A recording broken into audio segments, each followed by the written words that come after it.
The Monk Who Sold His Ferrari, a spiritual fable about fulfilling your dreams and reaching your destiny. Read by Robin S. Sharma.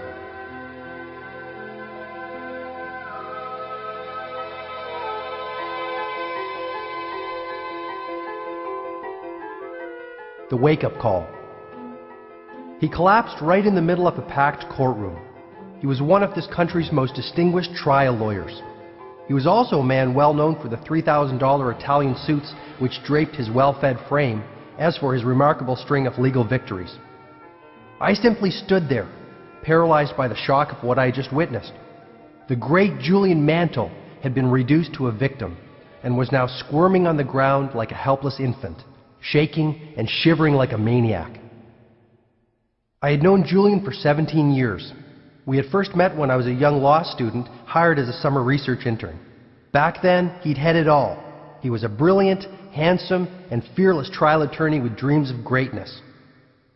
Julian was the firm's young star. He was tough, hard-driving, and willing to work 18-hour days for the success he believed was his destiny. Julian's outrageous courtroom theatrics regularly made the front pages of the newspapers. His extracurricular activities were probably as well known. Late-night visits to the city's finest restaurants with sexy young fashion models, or reckless drinking escapades became the stuff of legend. I still can't figure out why he picked me to work with him on that sensational murder case he was to argue that first summer. Though I had graduated from Harvard Law School, his alma mater, I certainly wasn't the brightest intern at the firm. At Julian's invitation, I stayed on at the firm as an associate, and a lasting friendship quickly developed between us. I will admit that he wasn't the easiest lawyer to work with. Serving as his junior was often an exercise in frustration, leading to more than a few late-night shouting matches. However, beneath his crusty exterior was a person who clearly cared about people. No matter how busy he would always ask about Jenny, the woman I still call my bride. On finding out that I was in a financial squeeze, Julian arranged for me to receive a generous scholarship. Sure, he could play hardball with the best of them, but he never neglected his friends. The real problem was that Julian was obsessed with work. For the first few years, he justified his long hours by saying that he was doing it for the good of the firm. As time passed, Julian's reputation for brilliance spread, and his workload continued to increase. In his rare moments of quiet, confided that he could no longer sleep for more than a couple of hours without waking up feeling guilty that he was not working on a file. It soon became clear to me that he was being consumed by the hunger for more prestige, more glory, and more money. As expected, Julian became enormously successful. He achieved everything most people could ever want: a stellar professional reputation with an income in 7 figures, a spectacular mansion, a private jet, and his prized possession, a shiny red Ferrari parked in the center of his driveway. At 53 years of age, Julian looked as if he was in his late 70s. His face was a mass of wrinkles, a less than glorious tribute to his take-no-prisoners approach to life in general, and to the tremendous stress of his out-of-balance lifestyle in particular. His late-night dinners in expensive French restaurants, smoking thick Cuban cigars and drinking cognac after cognac had left him embarrassingly overweight. He constantly complained that he was sick and tired of being sick and tired. Julian's once enthusiastic nature had been replaced by a deathly somberness. Personally, I think that his life had lost all sense of purpose. Almost every day he would tell me that he felt no passion for what he was doing and was enveloped by emptiness. Julian said that as a young lawyer, he really loved the law. The law's complexities and intellectual challenges had kept him spellbound and full of energy. Its power to effect social change inspired and motivated him. That vision gave his life meaning. It gave him a purpose, and it fueled his hopes. There was even more to Julian's undoing than a rusty connection to what he did for a living. He had suffered some great tragedy before I had joined the firm. Something truly unspeakable had happened to him, but I couldn't get anyone to open up about it. Whatever this deep, dark secret was, I had a suspicion that it in some way was contributing to Julian's downward spiral. Sure, I was curious, but most of all, I wanted to help him. He was not only my mentor, he was my best friend. And then it happened. This massive heart attack brought the brilliant Julian Mantle back down to earth, and reconnected him to his mortality. The mysterious visitor. It was an emergency meeting of all of the firm's members. Old man Harding was the first to speak to the assembled mass. "I'm afraid I have some very bad news. Julian Mantle suffered a severe heart attack in court yesterday. He is currently in the intensive care unit, but his physicians have informed me that his condition is now stabilized and he will recover. However, Julian has made a decision to leave our family and to give up his law practice. He will not be returning to the firm." I was shocked. I knew he was having his share of troubles, but I never thought he would quit. As well, after all we had been through, I thought he would at least have the courtesy to tell me this personally. He wouldn't even see me at the hospital. Maybe I reminded him of the life he wanted to forget. Who knows? I'll tell you one thing though, it hurt. That whole episode was just over 3 years ago. Last I heard, Julian had headed off to India on some kind of expedition. He told one of the partners that he wanted to simplify his life and that he needed some answers and hoped he would find them in that mystical land. He sold his mansion and his plane. He had even sold his Ferrari. As those 3 years passed, I changed from an overworked young lawyer to a jaded, somewhat cynical older lawyer. My wife Jenny and I had a family. Eventually, I began my own search for meaning. I think it was having kids that did it. My dad said it best when he said, "John, on your deathbed you will never wish you spent more time at the office." So I started spending a little bit more time at home. I settled into a pretty good, if ordinary, existence. I joined the Rotary Club and played golf on Saturdays to keep my partners and clients happy. But I must tell you, in my quiet moments, I often thought of Julian. No one had received even a postcard from him since he left for his self-imposed exile from the law. A knock on my door about 2 months ago offered the first answers to some of my questions. I had just met with my last client on a grueling day when Genevieve, my brainy legal assistant, popped her head into my office. "There's someone here to see you, John. He says it's urgent, and he will not leave until he speaks with you." For an instant, I considered calling security, but realizing that this might be someone in need, I assumed a more forgiving posture. "Okay, send him in. I probably could use the business anyway." The door to my office opened slowly. At last it swung fully open, revealing a smiling man in his mid-30s.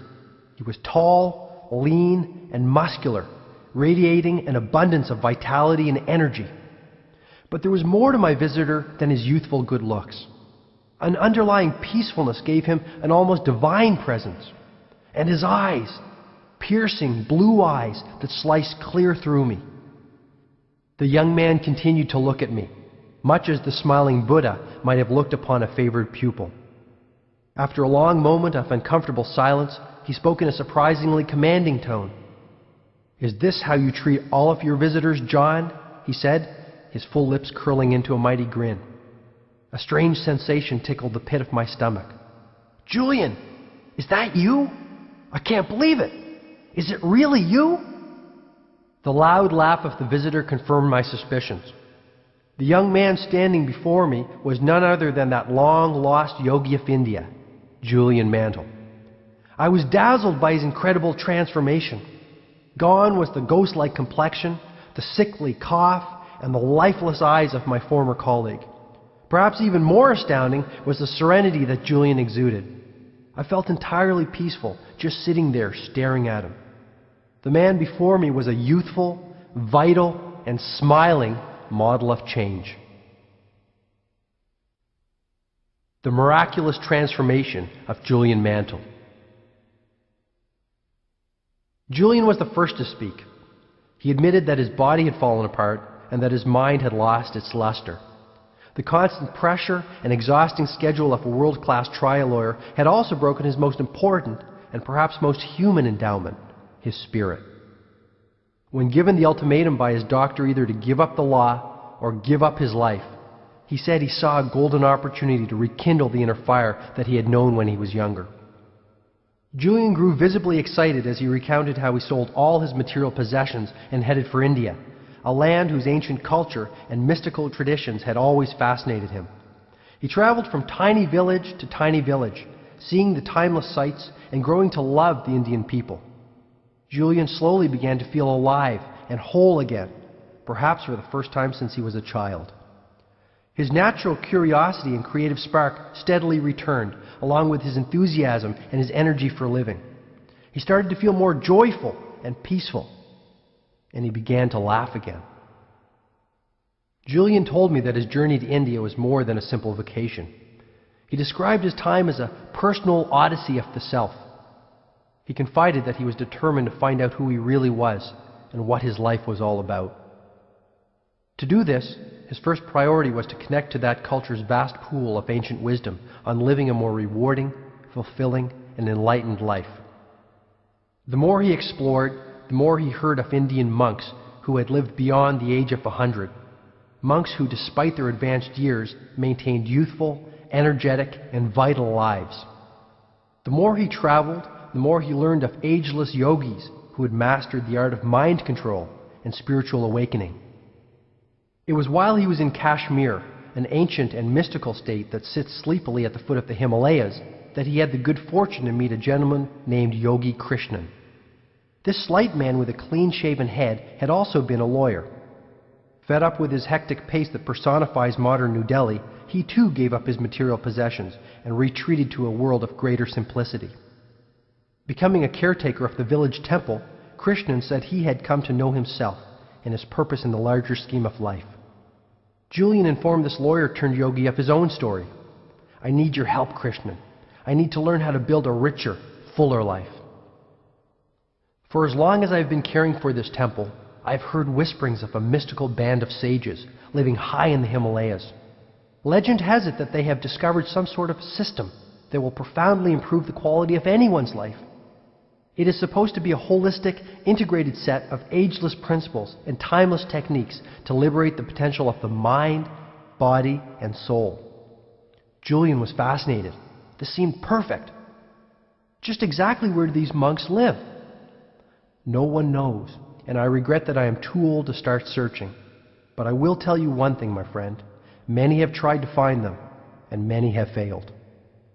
The higher reaches of the Himalayas are treacherous beyond consequences. But if it is the golden keys to radiant health, lasting happiness, and inner fulfillment that you are searching for, I do not have the wisdom you seek. They do. Are you certain that you have no idea where they live? All I can tell you is that the locals in this village know them as the great sages of Savannah. In their mythology, Savannah means oasis of enlightenment. These monks are revered as if they are divine in their constitution and influence. If I knew where they could be found, I would be duty-bound to tell you. The next morning, Julian set out to the lost land of Savannah. The first few days were easy. Sometimes he would catch up to one of the cheerful citizens of the village walking on one of the footpaths. At other times, he hiked alone. The majesty of the snow-capped peaks of the Himalayas made his heart beat faster, and for one moment took his breath away. The fresh mountain air cleared his mind and energized his spirit. At once he felt joyous, exhilarated, and carefree. It was here, high above the humanity below, that Julian slowly ventured out of the cocoon of the ordinary and began to explore the realm of the extraordinary. It was while he was soaking in the gifts of nature's intelligence that something startling happened. From the corner of his eye, he saw another figure, dressed strangely in a long, flowing red robe, topped by a dark blue hood slightly ahead of him on the path. Julian was astonished to see anyone in this isolated spot that had taken him 7 treacherous days to reach. He yelled out to his fellow traveler. The figure refused to respond and accelerated his pace along the path they were both climbing. Soon the mysterious traveler was running, his red robe dancing gracefully behind him. "Please, friend, I need your help to find Savannah," yelled Julian. "I've been traveling for 7 days with little food and water. I think I'm lost." The figure came to an abrupt stop. Julian approached cautiously while the traveler stood remarkably still and silent. His head did not move, his hands did not move, and his feet kept their place. Julian gazed at the traveler with an intense curiosity. A quick burst of a sunbeam revealed that it was a man's face under the loosely fitting hood. Though he was at least his own age, there were very striking features of this person which left Julian mesmerized. His eyes were cat-like, and so penetrating that Julian was forced to look away. His olive-complexioned skin was supple and smooth. His body looked strong and powerful. And though the man's hands gave away the fact that he was not young, he radiated an abundance of youthfulness and vitality. "I am Julian Mantle. I have come to learn from the sages of Savannah. Do you know where I might find them?" The man spoke softly. "Why is it that you seek these sages, friend?" Sensing that he had indeed found one of the mystical monks who had eluded so many, Julian opened his heart and poured out his odyssey to the traveler. He spoke of his former life and of the crisis of spirit he had struggled with, and he told of his travels in mystical India and of his meeting with Yogi Krishnan. The traveler remained silent and still. It was not until Julian spoke of his burning, almost obsessive desire to acquire the ancient principles of enlightened living that the man spoke again. Placing an arm on Julian's shoulder, the man said gently, "If you truly have a heartfelt desire to learn the wisdom of a better way, then it is my duty to help you. I am indeed one of those sages that you have come so far in search of. If you like, you may come with me as my guest to our temple. My brothers and sisters will welcome you with open arms. We will work together to teach you the ancient principles and strategies that our ancestors have passed down through the ages. Before I take you into our private world, I must request one promise from you. Upon learning these timeless truths, you must return to your homeland in the West and share this wisdom with all those who need to hear it. Though we are isolated in these magical mountains, we are aware of the turmoil your world is in. Good people are losing their way. You must give them the hope that they deserve. More importantly, you must give them the tools to fulfill their dreams. This is all I ask." Julian instantly accepted the sage's terms. As the two men moved still higher up the mountain path to the lost village of Savannah, the Indian sun started to set, a fiery red circle slipping into a soft, magical slumber after a long and weary day. A magical meeting with the sages of Savannah. After walking for many hours, the two travelers came upon a lush green valley. On one side of the valley, the snow-capped Himalayas offered their protection. On the other, a thick forest of pine trees sprouted. The sage looked at Julian and smiled gently. "Welcome to the nirvana of Savannah." The two then descended into the thick forest which formed the floor of the valley. The smell of pine and sandalwood wafted through the cool, crisp mountain air.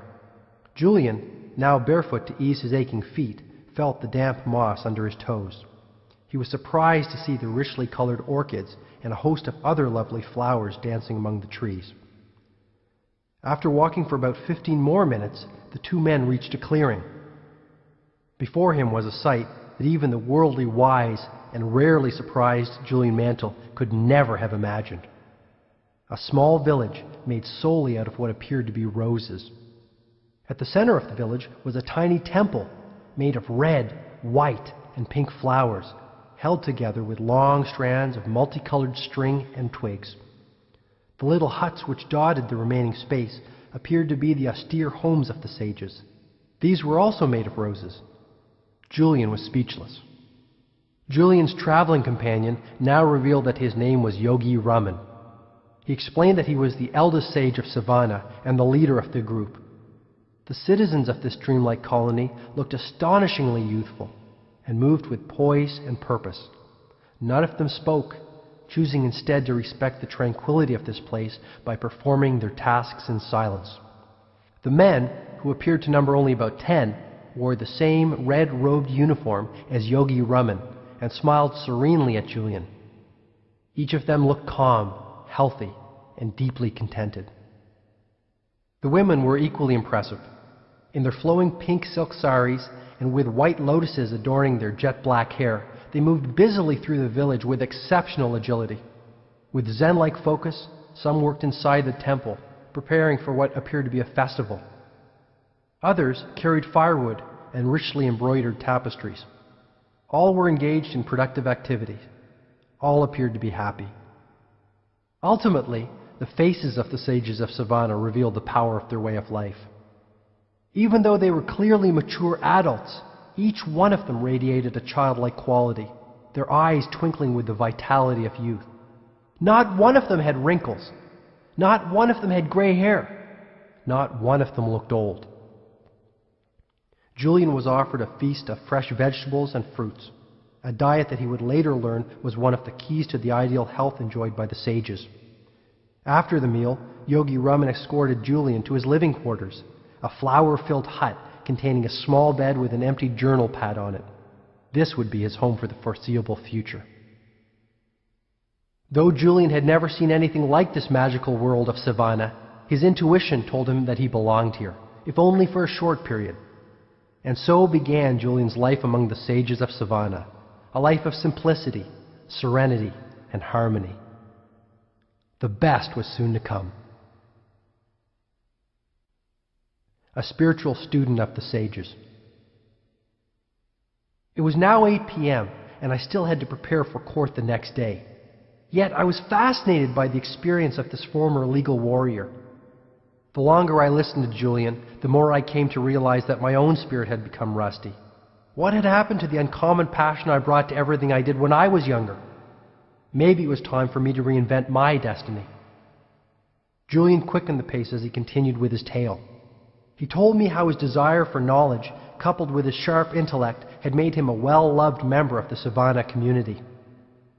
As a mark of their affection for Julian, the monks eventually made him an honorary member of their band and treated him like an integral part of their extended family. Eager to expand his knowledge of the workings of the mind, body, and soul, and to attain self-mastery, Julian spent literally every waking moment under the tutelage of Yogi Raman. The sage became more like a father to Julian than a teacher.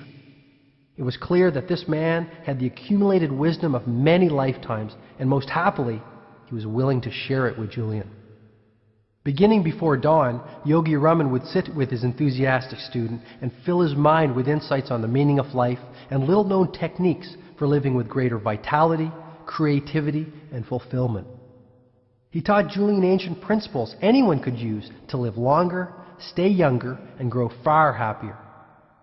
Julian also learned how the twin disciplines of personal mastery and self-responsibility would keep him from returning to the chaos of crisis that had characterized his life in the West. Julian said that the first indications of his personal expansion came after only 3 weeks in Savannah. He also said that his new lifestyle and the new habits associated with it started to have a profound effect on his inner world. Within a month of applying the principles and techniques of the sages, he had begun to cultivate the deep sense of peace and inner serenity that had eluded him. He became more joyful and spontaneous, growing more energetic and creative with each passing day. After pausing as if to express disbelief at his own tale, Julian grew philosophical. I've realized that the world, and that includes my inner world, is a very special place. I have learned that self-mastery and the consistent care for one's mind, body, and soul are essential to finding one's highest self and living the life of one's dreams. How can you care for others if you cannot even care for yourself? I can't love you if I cannot love myself, he offered. Suddenly, Julian grew flustered. I have never opened my heart to anyone like this before. It is just that I experienced such a catharsis up in those mountains, such a spiritual awakening to the powers of the universe, that I feel others need to know what I know. Noticing it was getting late, Julian quickly told me he would take his leave and bid me adieu. I'll be back, my friend. You have your work to do, and I have some private matters that need to be taken care of. Just tell me one thing. Will the methods you learned in Savannah work for me? When the student is ready, the teacher appears, came the swift reply. You, along with so many others, are ready for the wisdom I now have the privilege of holding. I will meet you again tomorrow night, this time at your house. Then I'll tell you all you need to know to put far more living into your life. And with that, the master litigator turned enlightened yogi of the East was gone. The wisdom of personal change. True to his word, Julian showed up at my house the next evening. He still embodied radiant health and exuded a wonderful sense of calm. It was what he was wearing that made me a little uncomfortable. Adorning his obviously supple body was a long red robe topped by an ornately embroidered blue hood. "Greetings, my friend," Julian offered enthusiastically. "Greetings." "Don't look so alarmed. What did you expect me to wear? Armani?" We both started to laugh, softly at first. Soon our giggles had turned into guffaws. Julian certainly had not lost that wicked sense of humor. As we relaxed in my cluttered but comfortable living room, I couldn't help but notice the ornate necklace of wooden prayer beads dangling from his neck. "What are those? They're really beautiful." "More about these later," he said. "We have much to talk about tonight. Let's get started. I could hardly get anything done at work today. I was so excited about our meeting." Julian immediately started to reveal more about his personal transformation and the ease with which it was effected. He told me of the ancient techniques he had learned for mind control and for erasing the habit of worry. Though the conviction with which he spoke was clear, I began to grow skeptical. Was I the victim of some prank? This could not be real. "Come on, Julian, stop pulling my leg. This whole story is starting to smack of one of your gags," I suggested, breaking into my best fear grin. Julian remained calm and patient. Spotting the pot of tea I had left on the table next to him, he started to pour into my waiting cup. He poured until the cup was full, but then he kept on pouring. Tea started to trickle down the sides of the cup and into the saucer. "Julian, what are you doing? My cup is overflowing. No matter how hard you try, no more will go in." He looked at me for a long moment. "Please don't take this the wrong way. I really respect you, John. However, just like this cup, you seem full of your own ideas. And how can any more go in until you first empty your cup?" I was struck by the truth of his words. My many years in the conservative legal world, doing the same things every day with the same people who thought the same thoughts every day, had filled my cup to the brim. "Okay, I see your point," I admitted. "Perhaps all my years as a trial lawyer have made me a hardened skeptic. From the minute I saw you yesterday, something deep inside me told me that your transformation was genuine. Maybe I just didn't want to believe it." "John, tonight is the first night of your new life. I simply ask that you think deeply about the wisdom and strategies that I will share with you and apply them with conviction for a period of 1 month. You will experience changes within the workings of your mind, body, and even your soul that will astonish you. A lasting sense of well-being and balance will swiftly return to your life. Wow! The advice of the sages is just as current today as it was 5,000 years ago. It will not only enrich your inner world, it will enhance your outer world and make you far more effective in all that you do. Most importantly, it will work for anyone. But before I share this knowledge with you, I must ask you for a promise. Once you see the power of the strategies and skills shown to me by the sages of Savannah, you must make it your mission to pass this wisdom on to others who will benefit from this knowledge. By agreeing to do this, you will help me fulfill my own pact with Yogi Raman." I agreed without reservation. Julian began to teach me the system he had come to consider as sacred. At the heart of the Savannan system were 7 basic virtues, 7 fundamental principles which embodied the keys to self-leadership, personal responsibility, and spiritual enlightenment. Julian told me that Yogi Raman was the first to share the 7 virtues with him after a few months in Savannah. On a clear night, Raman knocked softly on the door of Julian's hut. In the voice of a gentle guide, he spoke his mind. "Since you have arrived, you have opened yourself up to our traditions and embraced them as your own. Tonight, on the eve of your 3rd month in Savannah, I will begin to share the inner workings of our system with you, not only for your benefit, but for the benefit of all those in your part of the world. I feel grateful that all I have learned over many years of silent contemplation will live within you." I looked at Julian and noticed that his eyes were now shut, as if he were transporting himself back to this fairy tale land that had showered the blessing of knowledge on him. Yogi Raman told me that the 7 virtues for a life overflowing with inner peace, joy, and a wealth of spiritual gifts were contained within a mystical fable. This fable was the essence of it all. He asked me to shut my eyes, as I have now done, here on the floor of your living room. He then told me to picture the following scene in my mind's eye. You are sitting in the middle of a magnificent, lush green garden.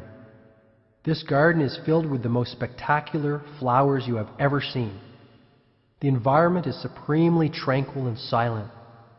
Savor the sensual delights of this garden and feel as if you have all the time in the world to enjoy this natural oasis. As you look around, you see that in the center of this magical garden stands a towering red lighthouse, 6 stories high. Suddenly, the silence of the garden is disturbed by a loud creaking as the door at the base of the lighthouse opens.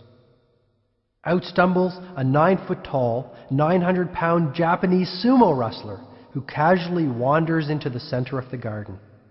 It gets better, chuckled Julian. The Japanese sumo wrestler is naked. Well, actually, he's not totally naked. He has a pink wire cable covering his private parts.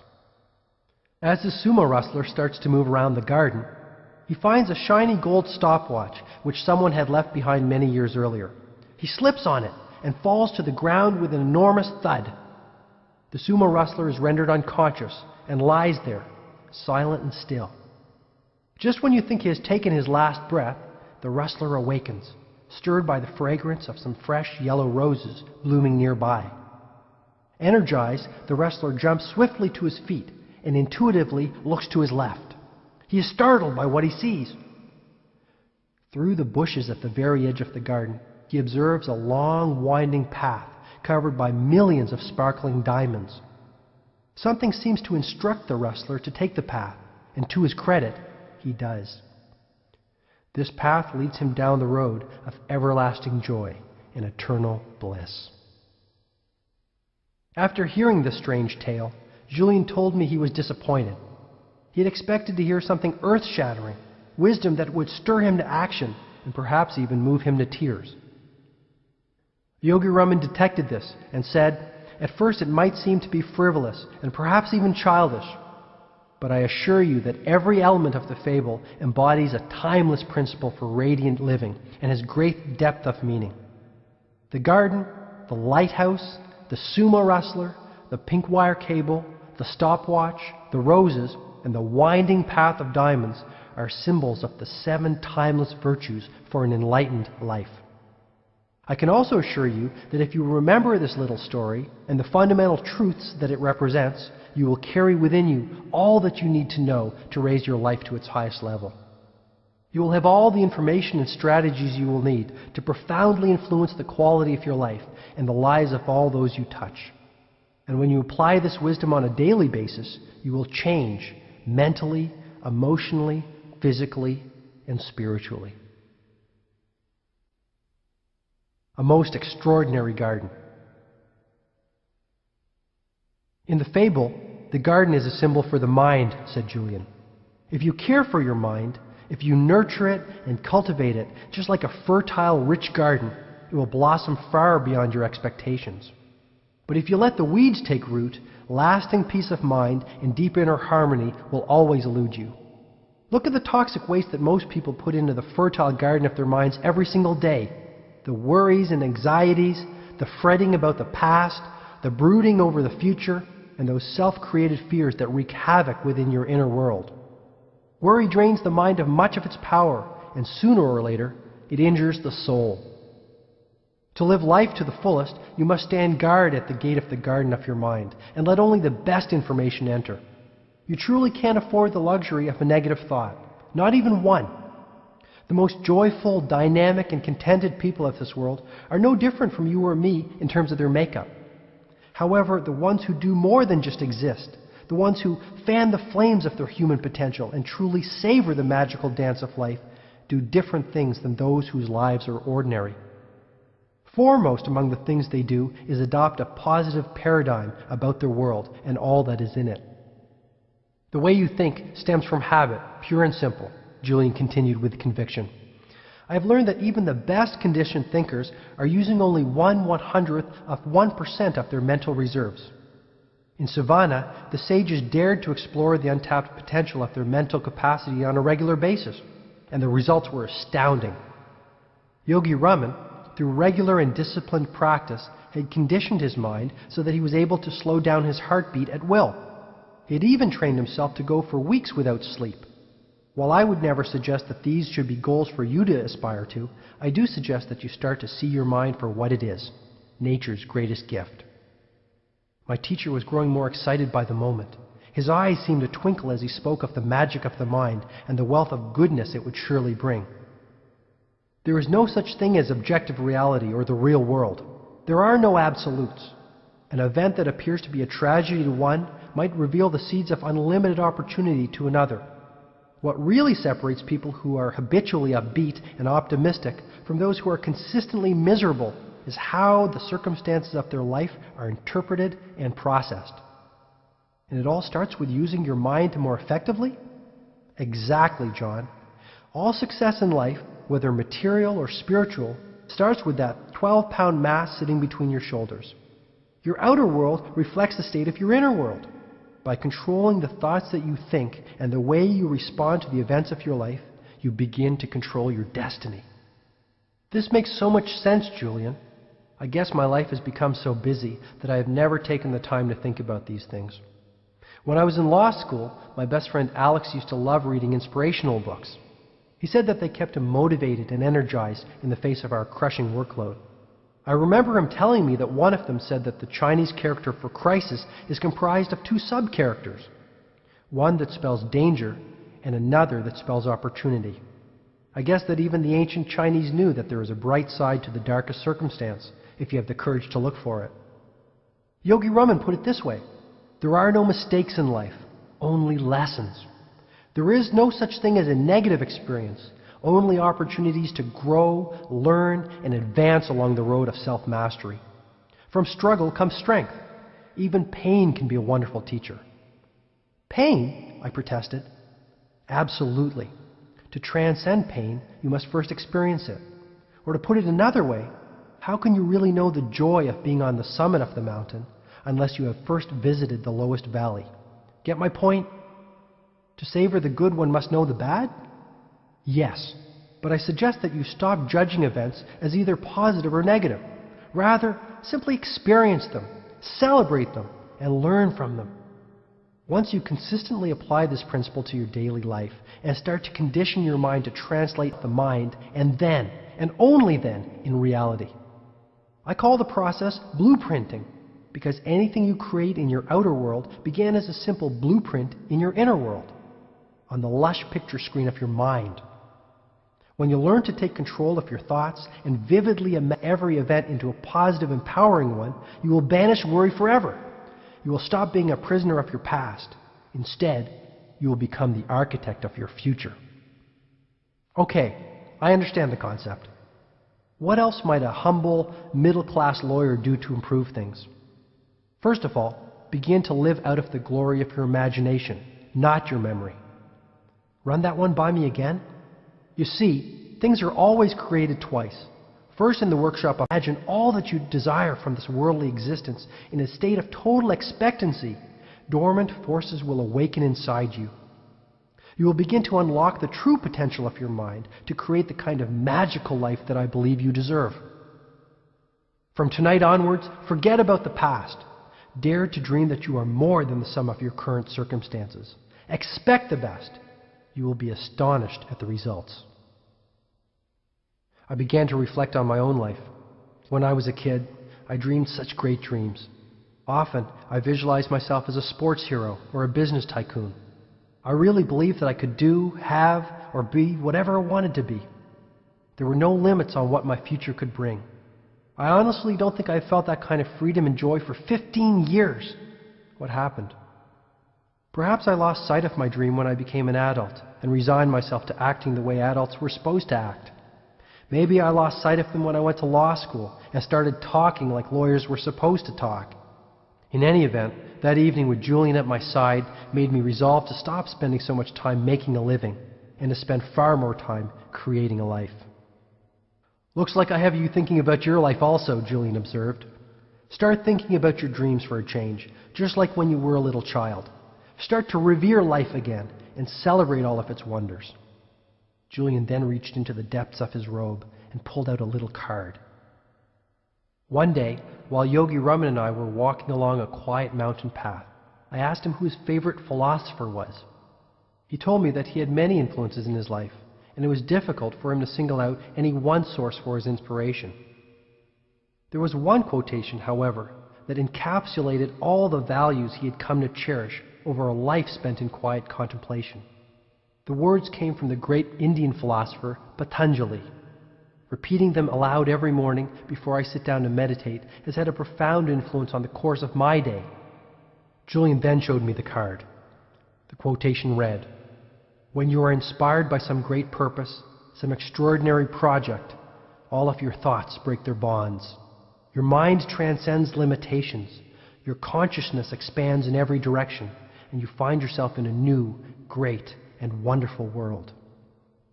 Dormant forces, faculties, and talents become alive, and you discover yourself to be a greater person than you ever dreamed yourself to be."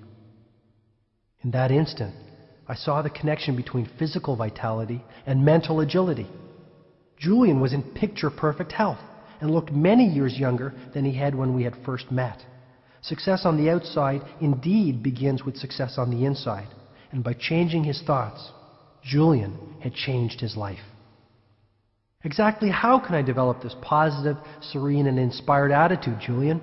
After all these years in my routine, I think my mental muscles have grown a little flabby, I said with sincerity. If you diligently apply the strategies I am sharing with you every day for only 1 month, you will be astonished at the results.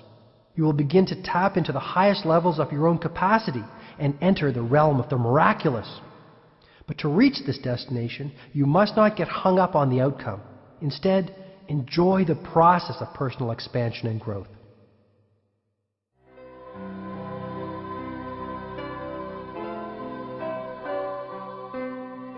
Julian added softly, "Before I give you the precise methods passed on to me by the sages of Savannah, I must first share a couple of key principles. First, always remember that concentration is at the root of mental mastery. The very fact that you have a desire or a dream means that you have the corresponding capacity to realize it. However, to liberate the power of the mind, you must first be able to harness it and direct its focus only to the task at hand. The moment you concentrate the focus of your mind on a singular purpose, extraordinary gifts will appear within your life." "How about eternal happiness?" "Go big or stay home," he chuckled. "Nothing like starting off small. Well, you can have that too. The secret of happiness is simple. Find out what you truly love to do, and then direct all of your energy towards doing it. Once you're concentrating your mind power and energy on a pursuit that you love, abundance flows into your life, and all your desires are fulfilled with ease and grace. So simply figure out what turns you on and then do it." "If it is a worthy pursuit," Julian replied, "your passion must, in some way, improve or serve the lives of others. Once you find out what your life's work is, your world will come alive. You will wake up every morning with a limitless reservoir of energy and enthusiasm. All your thoughts will be focused on your definite objective. You will automatically erase the worry habit and become far more effective and productive. Interestingly, you will also have a deep sense of inner harmony, as if you are somehow being guided to realize your mission." "It is a wonderful feeling. I love it," Julian offered gleefully. "Fascinating. And I like the part about getting up feeling good. To be really honest with you, Julian, most days I wish I could just stay under the covers. Do you know why most people sleep so much? Because they really don't have anything else to do.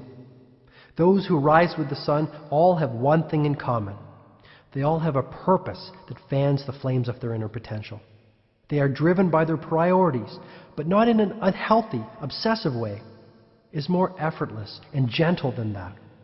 And given their enthusiasm and love for what they are doing in their lives, such people live in the moment.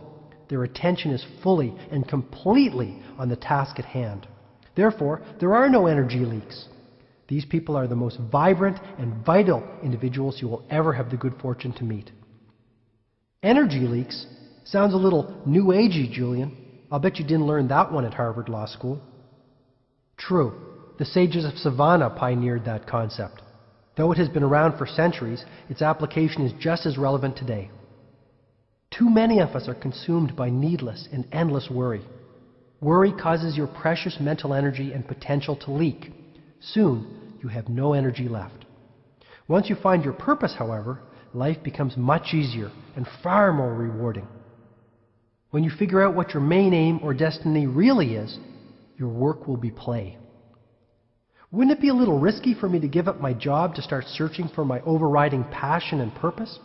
I mean, I have a family and real obligations. I have 4 people who depend on me.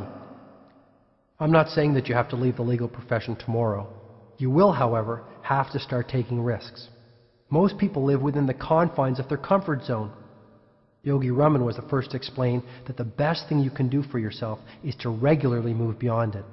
This is the way to lasting personal mastery and the realization of the true potential of your human endowments. And what might those be? Your mind, your body, and your soul. So what risks should I take? Stop being so practical. Start doing the things you have always wanted to do. I have known lawyers who have quit their jobs to become stage actors, and accountants who have become jazz musicians.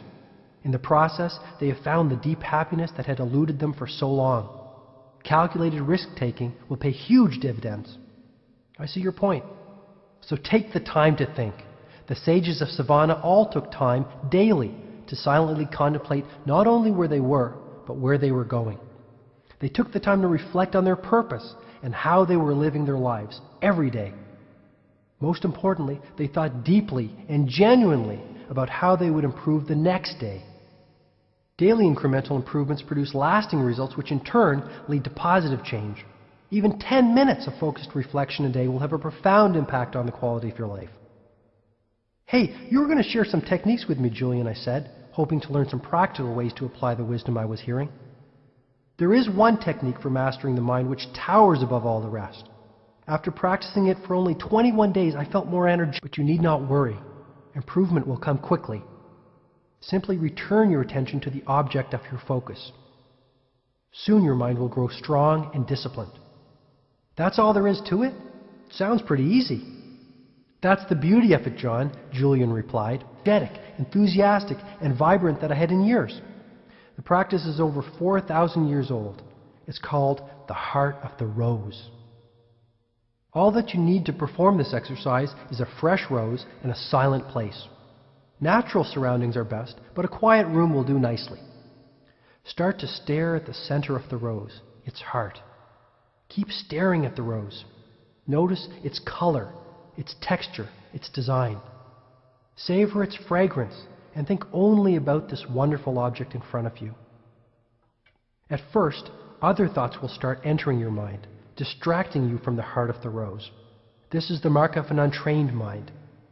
However, this ritual must be performed daily for it to be effective. For the first few days, you will find it difficult to spend even 5 minutes in this exercise. Persist and spend longer and longer periods savoring the heart of the rose. After a week or two, you should be able to perform the technique for 20 minutes without your mind wandering to other subjects. This will be the first indication that you are taking back control of the fortress of your mind. Practically speaking, you will notice that you will feel far calmer. You will have taken a significant step towards erasing the worry habit that plagues most of the population, and you will enjoy more energy and optimism. Each day, no matter how busy you get and how many challenges you might face, return to the heart of the rose. It is your island of peace. Never forget that there is power in silence and in stillness. Stillness is the stepping stone to connecting with the universal source of intelligence that throbs through every living being. Julian continued to reveal what he had learned in Savannah. Another particularly good technique is based on what Yogi Raman called opposition thinking. I learned that under the grand laws of nature, the mind can only hold one thought at any one time. Try it yourself, John. You will see that it's true. I did try it, and it is true. Using this little-known information, anyone can easily create a positive, creative mindset within a short period. The process is straightforward. When an undesirable thought occupies the focal point of your mind, immediately replace it with an uplifting one. This is where the prayer beads around my neck come in, Julian added with rising enthusiasm. Every time I catch myself thinking a negative thought, I take this necklace off and remove another bead. These beads of worry go into a cup I keep in my knapsack. Together, they serve as gentle reminders that I still have a distance to travel on the road to mental mastery and responsibility over the thoughts that fill my mind. Hey, that's a great one. This is really practical stuff. I have never heard anything quite like it. Tell me more about this philosophy of opposition thinking. Let's say you've had a tough day in court. The judge disagreed with your interpretation of the law. The litigator on the other side belonged in a cage, and your client was more than a little annoyed with your performance. You come home and fall into your favorite chair, full of gloom. Step one is to become aware that you are thinking these uninspiring thoughts. Self-knowledge is the stepping stone to self-mastery.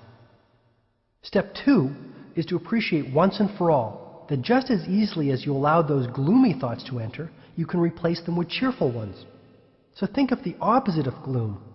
Concentrate on being cheerful and energetic. Feel that you are happy. Perhaps you might even start to smile. Move your body as you do when you are joyful and full of enthusiasm. Sit up straight and breathe deeply and train the power of your mind on positive thoughts. You will notice a remarkable difference in the way you feel within minutes. If you keep up your practice of opposition thinking, applying it to every negative thought that habitually visits your mind, within weeks you will see that they no longer hold any power. Julian continued his explanation. Thoughts are vital, living things, little bundles of energy, if you will. A strong, disciplined mind, which anyone can cultivate through daily practice, can achieve miracles. I never saw thoughts as living things, Julian, I replied, amazed at this discovery. The sages of Savannah firmly believed that one should think only sattvic, or pure thoughts. If even one impure thought entered the temple of their minds, they would punish themselves by traveling many miles to an imposing waterfall and standing under the ice-cold water until they could no longer bear the frigid temperature. I thought you told me these sages were wise. Standing under an ice-cold waterfall for thinking one little negative thought strikes me as extreme behavior. Julian was lightning fast in his response. John, I'll be blunt. You truly cannot afford the luxury of even one negative thought. A worrisome thought is like an embryo. It starts off small, but grows and grows. Soon it takes on a life of its own. The sages of Savannah had a wonderful way to ensure that their thoughts were pure and wholesome. This technique was also highly effective in manifesting their desires, however simple, into reality. The method will work for anyone. The technique was known to the sages as the secret of the lake. To apply it, these teachers would rise at 4 a.m., as they felt that the early morning possessed magical qualities from which anyone could benefit. The sages would then travel along a series of steep, narrow mountain paths, which eventually led them to the lower reaches of the region they inhabited. Once there, they would walk along a barely visible trail until they arrived at a clearing. At the edge of the clearing was an aqua-blue lake covered by thousands of tiny white lotuses. The water of the lake was strikingly still and calm. It was a truly miraculous sight. The sages told me that this lake had been a friend to their ancestors over the ages. Julian explained that the sages would look into the waters of the still lake and envision their dreams becoming reality. If it was the virtue of discipline they wished to cultivate within their lives, they would picture themselves getting up at dawn, performing their rigorous physical regimen without fail, and spending days in silence to enhance their willpower. If it was courage they desired, they would picture themselves acting with strength in a moment of crisis and challenge. You see, John, the mind works through pictures. Pictures affect your self-image, and your self-image affects the way you feel, act, and achieve. When you run inspiring, imaginative pictures through the movie screen of your mind, wonderful things start to happen in your life. You must spend some time every day, even if it is just a few minutes, in the practice of creative envisioning. See yourself as you want to be, whether this means serving as a great judge, a great father, or a great citizen of your community. Do I have to find a special lake to apply the secret of the lake? I asked innocently. No, you can practice this method in your own living room, or even at your office if you really want to. Shut the door, hold all calls, and close your eyes. Then take a few deep breaths. You will notice that after 2 or 3 minutes you will start to feel relaxed. Next, visualize mental pictures of all you want to be, to have, and to attain in your life. If you want to be the world's best father, envision yourself laughing and playing with your kids, responding to their questions with an open heart. Picture yourself acting gracefully and lovingly in a tense situation. Mentally rehearse the way you will govern your actions when a similar scene unfolds on the canvas of reality. The magic of visualization can be applied to so many situations. Consistent use of this method will also bring you financial rewards along with an abundance of material gain, if this is important to you. Understand once and for all that your mind has magnetic power to attract all that you desire into your life.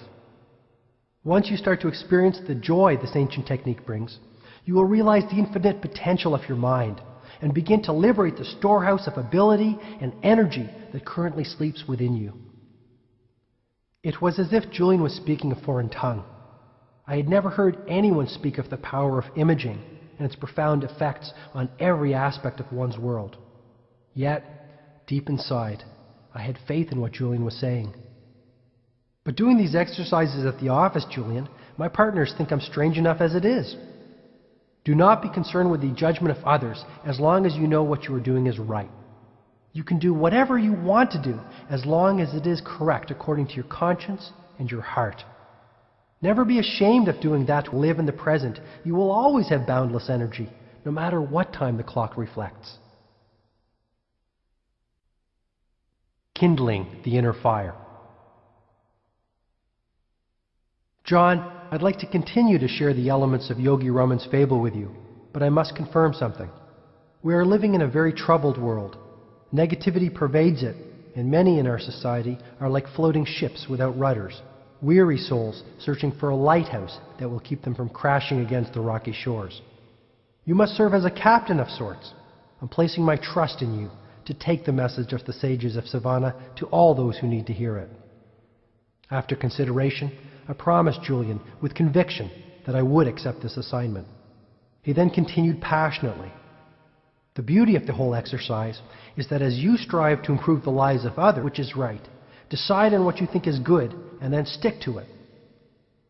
It was now 7 minutes past midnight. Remarkably, I didn't feel the least bit tired. When I shared this with Julian, he smiled once again. You have learned yet another principle for enlightened living. When you consistently direct your mind to your own life will be elevated into its highest dimensions. This truth is based on an ancient paradigm for extraordinary living. I'm all ears. Basically, the sages of the Himalayas guided their lives by a simple rule. He who serves the most reaps the most, emotionally, physically, mentally, and spiritually. This is the way to inner peace and outer fulfillment. I once read that people who study others are wise, but those who study themselves are enlightened. Here, perhaps for the first time, I saw a man who truly knew himself, perhaps his highest self.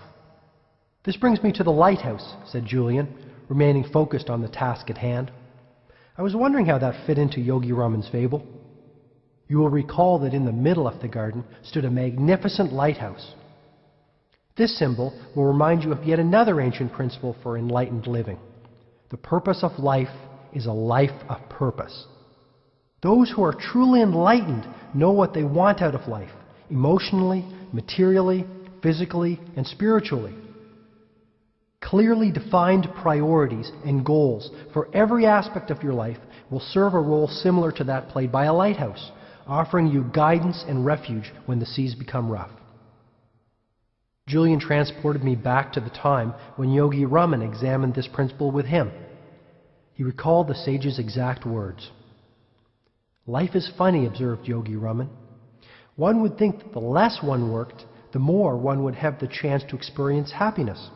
However, the real source of happiness can be stated in a word: achievement. Lasting happiness comes from steadily working to accomplish your goals and advancing confidently in the direction of your life's purpose. Workaholic monks? Quite the opposite. While the sages were tremendously productive people, their productivity was not of the frenetic type. Instead, it was of the peaceful, focused, Zen-like kind. The sages of Savannah did not waste time. Their collective conscience told them that their lives had a purpose and they had a duty to fulfill.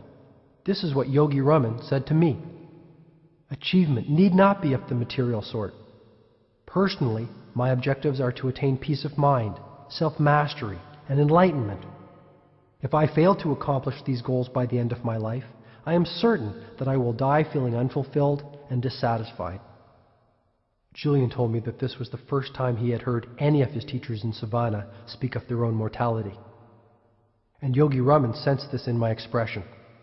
"You need not worry, my friend," he said. "I have already lived past the age of 100 and have no plans for a quick exit. My point is simply that when you clearly know what aims you wish to achieve over the course of your life, be they material, emotional, physical, or even spiritual, and you spend your days accomplishing them, you will ultimately find eternal joy. Your life will be as delightful as mine, and you will come to know a splendid reality. But you must know your life's aim, and then manifest this vision into reality by consistent action. We sages call this dharma, which is the Sanskrit word for life's purpose." "Lifelong contentment will come from the fulfillment of my dharma?" I asked. "Most certainly. Dharma is based upon the ancient principle that says each one of us has a heroic mission while we walk this earth. We have all been granted a unique set of gifts and talents that will readily allow us to realize this life work. The key is to discover them, and in doing so, discover the main objective of your life."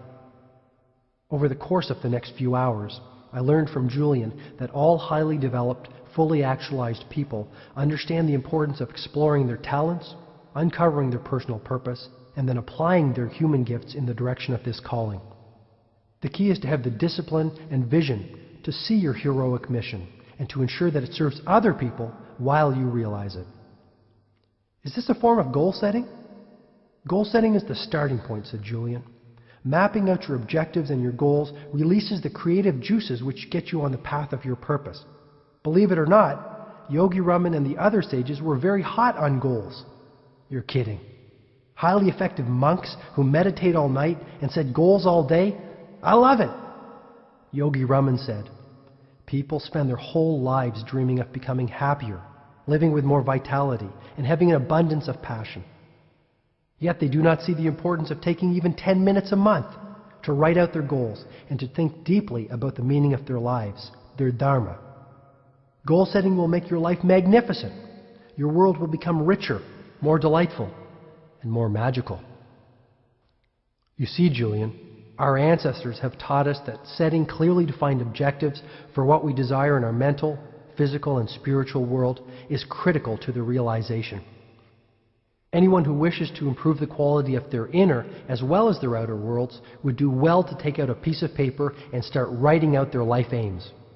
At the very moment this is done, natural forces will come into play which start to transform these dreams into reality. What I was hearing fascinated me. When I was a football player in high school, my coach had constantly spoken of the importance of knowing what we wanted from every game. Our team wouldn't dream of stepping onto the playing field without a clear game plan that would lead us to victory. I wondered why, as I had grown older, I had never taken the time to develop a game plan for my own life. Maybe Julian and Yogi Raman had something here. "What is so special about writing out your goals? How could such a simple act make such a difference?" I asked. Julian was delighted. By writing out your desires and goals on a piece of paper, you send a red flag to your subconscious mind that these thoughts are far more important than any others. You change your life the moment you set your goals and start to seek out your dharma, Julian said, his eyes sparkling with the truth of his words. Have you ever met someone with a strange name and then started to notice that name appearing in newspapers, on television, or at the office? This is but one illustration of the ageless principle Yogi Raman called Jo-Riki, which I have since learned means concentrated mind. Concentrate every ounce of your mental energy on self-discovery. Learn what you excel at and what makes you happy. Whatever it is, find your passion and then follow it. Now that I really think about it, it would be sad to reach the end of my life without realizing that I had some special genius that would have unlocked my potential and helped others, even in a small way. That's right. So from this moment onwards, be acutely aware of your aim in life. Awaken your mind to the abundance of possibility around you. Start to live with more zest. The human mind is the world's largest filtering device.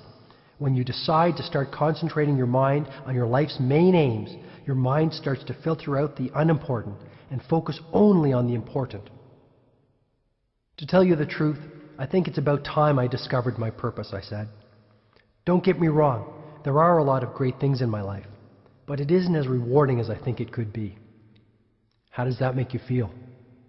Depressed, I offered with total honesty. I know I have talent. Actually, I was one heck of a good artist when I was younger. When I painted, I was in heaven. I lost track of time when I was in the studio painting. I would get lost in the canvas. It was almost as if I transcended time and moved into another dimension. John, this is the power of concentrating on a mental picture of the outcome. If this was to lose weight, every morning, just after I woke up, I was to envision myself as a lean, fit person, full of vitality and boundless energy. Step 2 was to get some positive pressure on myself. Pressure can inspire you to achieve great ends. People generally achieve magnificent things when they are forced to tap into the wellspring of human potential that lies within them. How can I create this positive pressure on myself? I asked, now thinking about the possibilities of applying this method to everything from getting up earlier to being a more patient and loving father. One of the best is the public pledge. Tell everyone you know you will lose the excess weight or whatever your goal might be. Once you make your goal known to the world, there will instantly be pressure on you to work towards your mind on a pursuit that you love. Maybe your dharma is to brighten the world with lovely scenes. At least start spending a little time painting every day. How about applying this philosophy to things less esoteric than changing my life? Let's say one of my aims was to drop the spare tire I am carrying around my waist. Where would I start?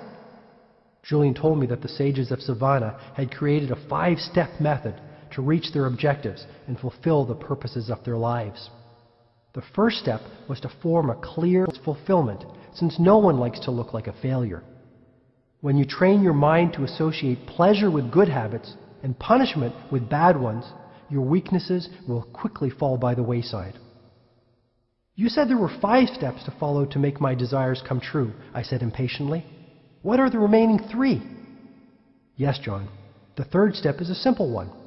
Never set a goal without attaching a timeline to it. To breathe life into a goal, you must have a precise deadline. Remember that a goal that is not committed to paper is no goal at all. Go out and buy a journal. A cheap coil notepad will do. Call this your dream book and fill it with all your desires, objectives, and dreams. Get to know yourself and what you are all about. Don't I already know myself? Most people don't. The Chinese define image in these terms. There are 3 mirrors that form a person's reflection. The first is how you see yourself. The second is how others see you. And the third mirror reflects the truth. Know yourself, John. Know the truth. Divide your dream book into separate sections for goals relating to the different areas of your life. For example, you might have sections for your physical fitness goals, your financial goals, your personal empowerment goals, your relationship and social goals, and perhaps most importantly, your spiritual goals. Hey, that sounds like fun. I've never thought about doing something as creative as that for myself, I said. Another particularly effective technique is to fill your dream book with pictures of the things you desire and images of people who have cultivated the abilities, talents, and qualities that you hope to emulate. If you want to lose weight and be in outstanding physical shape, paste a picture of a marathon runner or an elite athlete in your dream book. If you want to be the world's finest husband, clip out a picture of someone who represents this, perhaps your father, and put it in your journal in the relationship section. Then review this book daily, even for a few minutes. Make it your friend. The results will startle you. My wife would love to have a dream book. She'd probably fill it with pictures of me without my notorious belly. It's really not that big, Julian suggested in a consoling tone. Then why does Jenny call me Mr. Donut? I said, breaking into a broad smile. Julian started to laugh. I had to follow. Soon the two of us were howling on the floor. I guess if you can't laugh at yourself, who can you laugh at? I said, still giggling. Very true, my friend. When I was chained to my former lifestyle, one of the main problems was that I took life far too seriously. Now I am much more playful and childlike. I enjoy all of life's gifts, no matter how small they are. But I have digressed. Once you have formed a clear mental picture of your outcome, created a little pressure behind it, set a deadline, and committed it to paper, the next step is to apply what Yogi Raman called the magic rule of 21. The learned men and women of his world believed that for a new behavior to crystallize into a habit, one had to perform the new activity for 21 days in a row. What's so special about 21 days? The only way to permanently install a new habit is to direct so much energy towards it that the old one slips away like an unwelcome house guest. The installation is generally complete in about 21 days, the time it takes to create a new neural pathway. Say I wanted to start practicing the heart of the rose technique to erase the worry habit and live at a more peaceful pace. Do I have to do it at the same time every day? Good question. The only reason to do something is because you want to and because you know it is the right thing for you to do. My suggestion is that you try the heart of the rose method at the same time every day and in the same place every day. There is tremendous power in a ritual. When you insert any activity into your routine, by doing it the same way at the same time every day, it quickly grows into a habit. Soon you will be performing the new habit with the same ease that you feel while brushing your teeth. And the final step for attaining goals and advancing along the path of purpose, I wondered? The final step in the Sage's method is one that is equally applicable as you advance along the path of your life. The sages of Savannah truly believed that a day without laughter or a day without love was a day without life. Never forget the importance of living with unbridled exhilaration. Never neglect to see the exquisite beauty in all living things. Remain spirited, joyful, and curious. Stay focused on your life work and on giving selfless service to others. The universe will take care of everything else. This is one of nature's truest laws. Is that it? I still have much wisdom to share with you. Are you tired? Not in the least. Actually, I feel pretty pumped up. You're quite the motivator, Julian. Have you ever thought about an infomercial? I asked mischievously. I don't understand, he replied gently. Never mind. Just one of my feeble attempts at humor. Okay, before we move along with Yogi Raman's fable, there was one last point about reaching goals and your dreams that I would like to impress on you. Go for it. There is one word which the sages spoke of in almost reverential terms. This simple word seemed to carry a depth of meaning for them, and it peppered their daily talk. The word I am speaking of is passion, and it is a word you must constantly keep at the forefront of your mind. A burning sense of passion is the most potent fuel for your dreams. Here, in our society, we have lost our passion. We do not do things because we love to do them. We do things because we feel we have to do them. This is a formula for misery. Reclaim the joy of waking up every morning full of energy and exhilaration. Breathe the fire of passion into all that you do. You will quickly reap great material as well as spiritual rewards. You make it sound so easy. It is. From tonight onwards, take complete control of your life. Decide once and for all to be the master of your fate. Discover your calling, and you will start to experience the ecstasy of an inspired life. Finally, always remember that what lies behind you and what lies in front of you is nothing when compared to what lies within you. Thanks, Julian. I really needed to hear this. I never realized all that was lacking in my life until tonight. Things are going to change. I promise you. I am grateful for this. You're welcome, my friend. I'm simply fulfilling my purpose.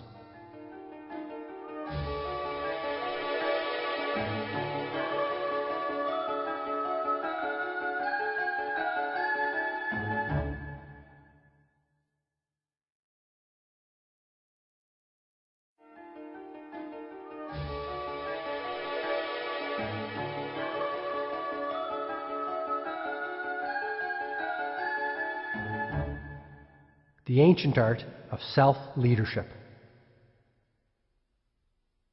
Time is passing quickly, said Julian, before pouring himself another cup of tea. The morning will soon be upon us.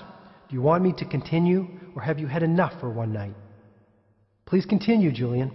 I have all the time in the world. The kids are sleeping at the Japanese sumo wrestler. Sounds like a bad Godzilla movie. I used to love those when I was a kid, Julian said. Me too, but don't let me distract you. The sumo wrestler represents a very important element in the life-changing system of the sages of Savannah. Yogi Raman told me that many centuries ago in the East, the great teachers developed and refined a philosophy called Kaizen. This Japanese word means constant and never-ending improvement, and it's the personal trademark of every man and woman who is living a soaring, fully awakened existence. How did the concept of Kaizen enrich the lives of the sages? I asked. If you really want to improve your outer relationships or your finances, you must first improve your inner world. The most effective way to do this is through the practice of continuous self-improvement. Julian, I hope you don't mind me saying it, but all this talk about one's inner world sounds more than a little esoteric to me. I'm having a little difficulty with this notion of Kaizen and improving my inner world. What exactly are we talking about here? Julian was agile in his response. When I speak of improving your inner world, I am simply speaking of self-improvement and personal expansion, and it is the best thing you can do for yourself. Their grandparents' house tonight, and Jenny won't be up for hours. Sensing my sincerity, he continued with the symbolic fable that Yogi Raman had offered him to illustrate his wisdom. You will recall that as the fable continues, the door of the lighthouse slowly opens, and out walks a 9-foot-tall, 900-pound, taking the time to master your mind, to care for your body, and to nourish your soul will put you in the position to develop more richness and vitality in your life. It is as Epictetus said so many years ago, no man is free who is not a master of himself. I nodded in full agreement. This was the first time I had given any serious thought to the importance of improving myself. I really could use the added energy and good health that exercising would surely bring. Ridding myself of my nasty temper and my habit of interrupting others might do wonders for my relationship with my wife and kids. And erasing my worry habit would give me the peace of mind and deep happiness I had been searching for. The more I thought about it, the more potential improvements I saw. Julian spoke of the importance of building strength of character, developing mental toughness, and living with courage. He told me that these 3 attributes would lead not only to a virtuous life, but a life filled with achievement, satisfaction, and inner peace. Courage was a quality everyone could cultivate, and one that would pay huge dividends over the long run. What does courage have to do with self-leadership and personal development? I wondered aloud. Courage allows you to do whatever you want to do because you know it is right. Ultimately, the degree of courage you live with determines the amount of fulfillment you receive. And those who master themselves have an abundance of courage. Okay, I'm starting to understand the power of working on myself. Where do I start? Julian returned to his conversation with Yogi Raman, high atop the mountains, on what he remembered as a remarkably starry and gloriously beautiful night. The more I listened to Yogi Raman, and the more I reflected on the pain and suffering of my former world, the more I welcomed the philosophy of Kaizen, constant and never-ending enrichment of the mind, body, and soul into my new life, Julian asserted. Why am I hearing so much about the mind, body, and soul these days? It seems I can't even turn on the tube without someone making mention of it. This is the trilogy of our human endowments. To improve our mind without the cultivation of your physical gifts would be a very hollow victory. Elevating your mind and body to their highest level without nurturing your soul would leave you feeling very empty and unfulfilled. But when you dedicate your energies to unlocking the full potential of all 3 of your human endowments, you will taste the divine ecstasy of an enlightened life. You've got me pretty excited, pal. And as to your question about where to start, I promise that I will give you a number of ancient yet powerful techniques in a few moments. But first, I must share a practical illustration with you. Get into push-up position. Good grief, Julian's become a drill sergeant, I silently thought. Being curious and wishing to keep my cup empty, I complied. Now do as many push-ups as you can possibly do. Don't stop until you truly are certain that you cannot do any more. I struggled with the exercise. The first 15 push-ups were pure agony. At 23 push-ups, I gave up. No more, Julian. This is killing me. The only lesson I'm going to learn from this is what to do for a heart attack. Do 10 more. Then you can rest, commanded Julian. You've got to be kidding. But I continued. 1, 2, 5, 8, and finally 10. I lay on the floor in total exhaustion. What could anyone possibly learn from an experience like this? I asked breathlessly. You told me after you had done 23 that you couldn't do any more. You told me that this was your absolute limit. Yet, when I challenged you to do more, you responded with another 10 push-ups. You had more inside you, and when you reached for your resources, you received more. Yogi Raman explained a fundamental truth to me. The only limits on your life are those that you set yourself. When you push beyond your limits, just as you did in this demonstration, you unlock mental and physical reserves that you never thought you had. Julian sensed he was on a roll.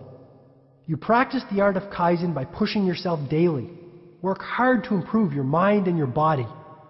Nourish your spirit. Do the things you fear. Be the person you dream of being.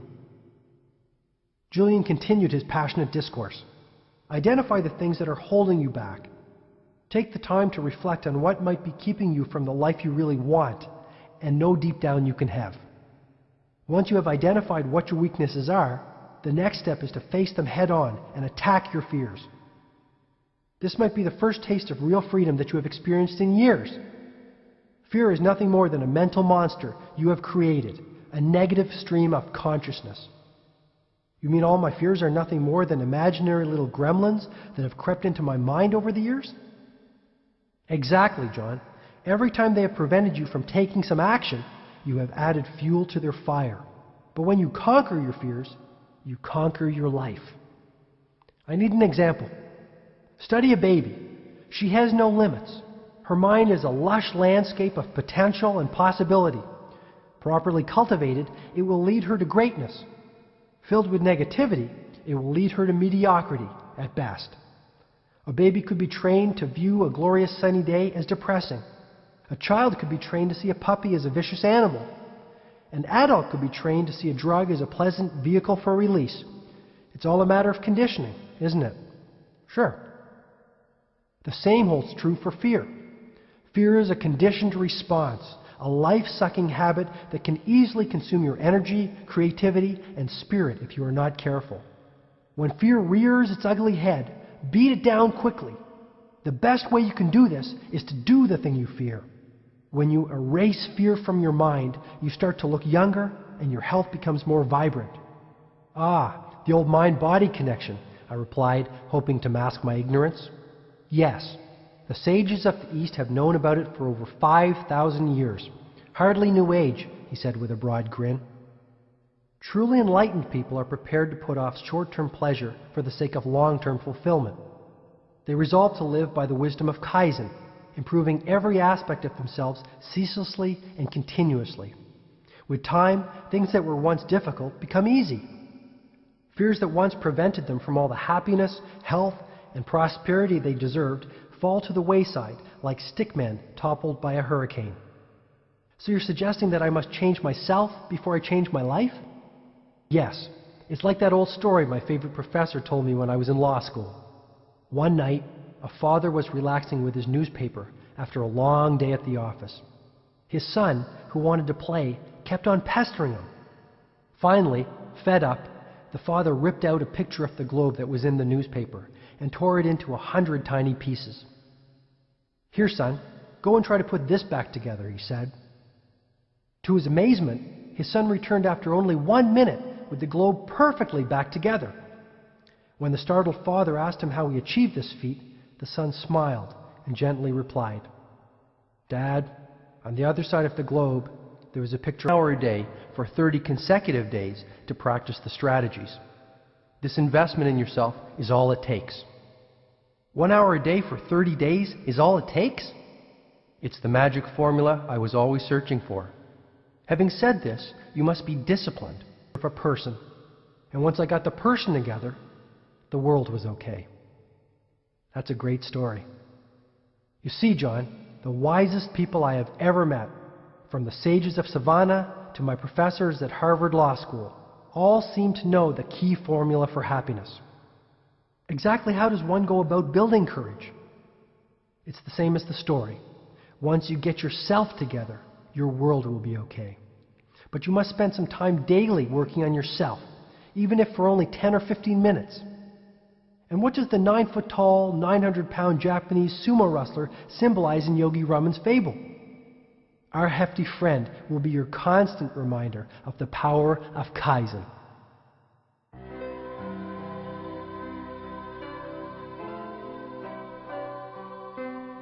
In just a few hours, Julian had revealed the most powerful information that I had ever heard in my lifetime. Now I had been exposed to the ageless principle of self-mastery, Kaizen. How can I practice the art of Kaizen? I will give you 10 ancient yet supremely effective rituals that will lead you far along the path of personal mastery. If you apply them on a daily basis, with faith in their utility, you will observe remarkable results in just 1 month from today. Yogi Raman offered the 10 rituals to me with great faith in what he termed their exquisiteness. The quid pro quo is that you must set aside at least 1 hour and apply the strategies which make up the formula daily, with utter conviction in their value. This is not a quick fix type deal. Once you are in it for the long term. What do you mean? Spending 1 hour a day tending to yourself will surely give you dramatic results in 30 days, provided you do the right things. The key is that you must keep on practicing them every day if you want to keep on seeing the results. Fair enough, I agreed. Julian clearly had unlocked a wellspring of personal vitality and inner serenity in his own life. Actually, his transformation from a sickly old litigator to a radiant, energetic philosopher was nothing less than miraculous. Maybe I too could undergo a mantle-like transformation. It was surely worth a try. That night, sitting on the floor of my cluttered living room, I learned what Julian called the 10 rituals of radiant living. The first strategy was known to the sages as the ritual of solitude. This involves nothing more than ensuring that your daily schedule include a mandatory period of peace. Just what is a period of peace?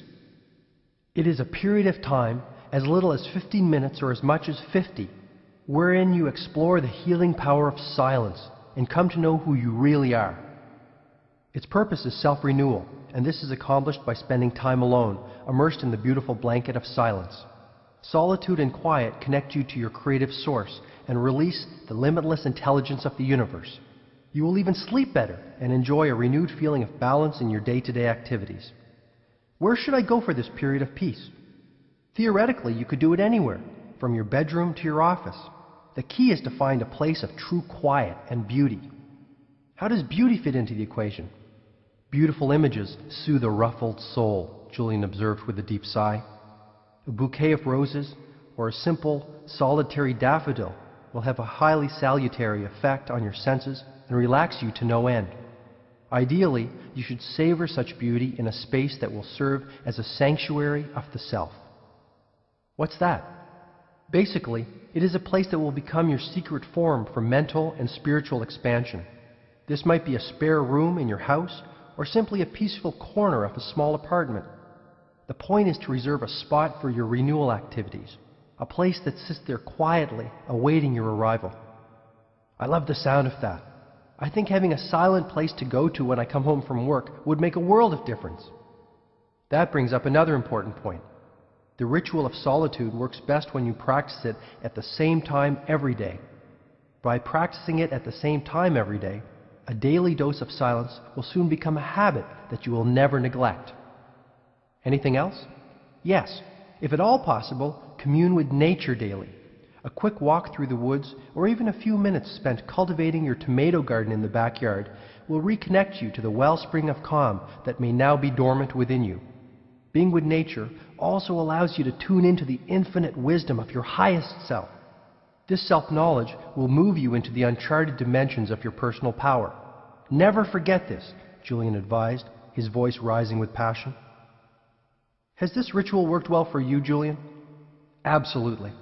Some days I spend hours in quiet contemplation. On other days, I spend only 10 minutes. The result is more or less the same: a deep sense of inner harmony and an abundance of physical energy. Which brings me to the second ritual. This is the ritual of physicality. Sounds interesting. What's it all about? The ritual of physicality is based on the principle that says, as you care for the body, so you care for the mind. As you train your body, so you train your mind. Take some time every single day to nourish the temple of your body through vigorous exercise. Get your blood circulating and your body moving. Did you know that there are 168 hours in a week? No, not really. It's true. At least 5 of those hours should be invested in some form of physical activity. The sages of Savannah practiced the ancient discipline of yoga to awaken their physical potential and live a strong, dynamic existence. It was an extraordinary sight to see these marvelous physical specimens who had managed to age-proof their lives standing on their heads in the center of their village. Did the sages do anything else to care for their bodies? Yogi Raman and his brothers and sisters also believed that vigorous walking in natural surroundings worked wonders for relieving fatigue and restoring the body to its natural state of vibrancy. I really think it didn't matter too much to them what they did, so long as they moved their bodies and got the fresh air of their breathtaking surroundings flowing through their lungs. What does breathing fresh air have to do with anything? I'll answer your question with one of Yogi Raman's favorite sayings: to breathe properly is to live properly.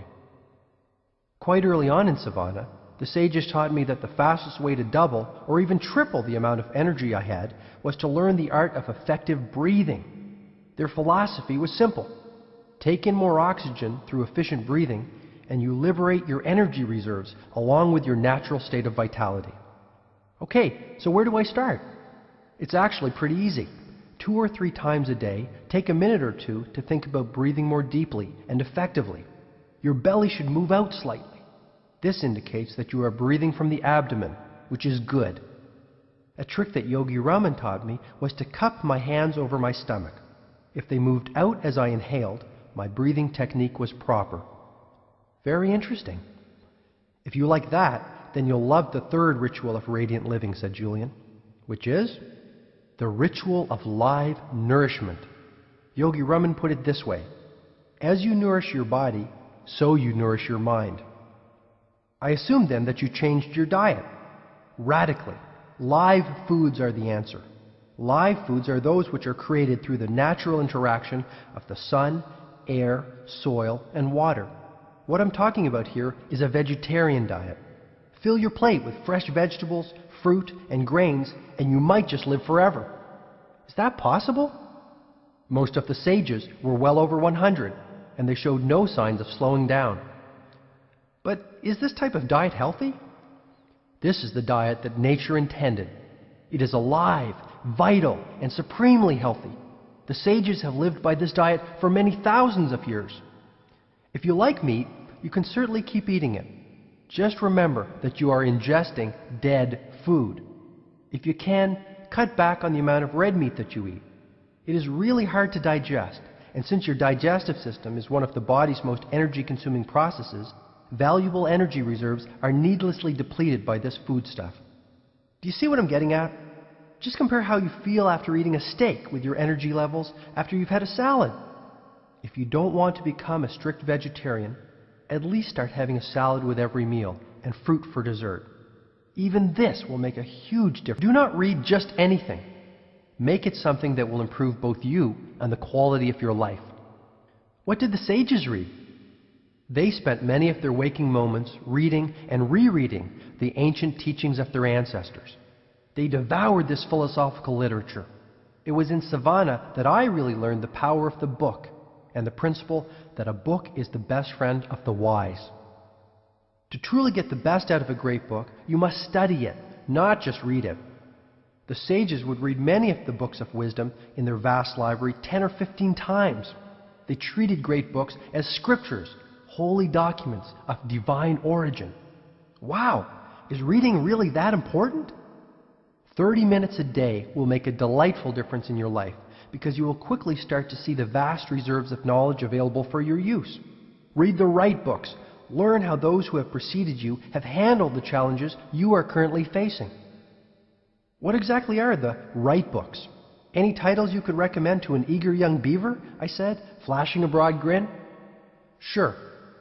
You will thrive on the biography of the great American Benjamin Franklin. I think you will also find much growth impetus from Mahatma Gandhi's autobiography entitled In the Quality of Your Physical Life. Try it for about a month and judge the results for yourself. You will feel phenomenal. Okay, if it's good enough for the sages, it's good enough for me. I promise you I will give it a shot. If I have sold you on the ritual of live nourishment, I think you will love the fourth one. The student is still holding his empty cup.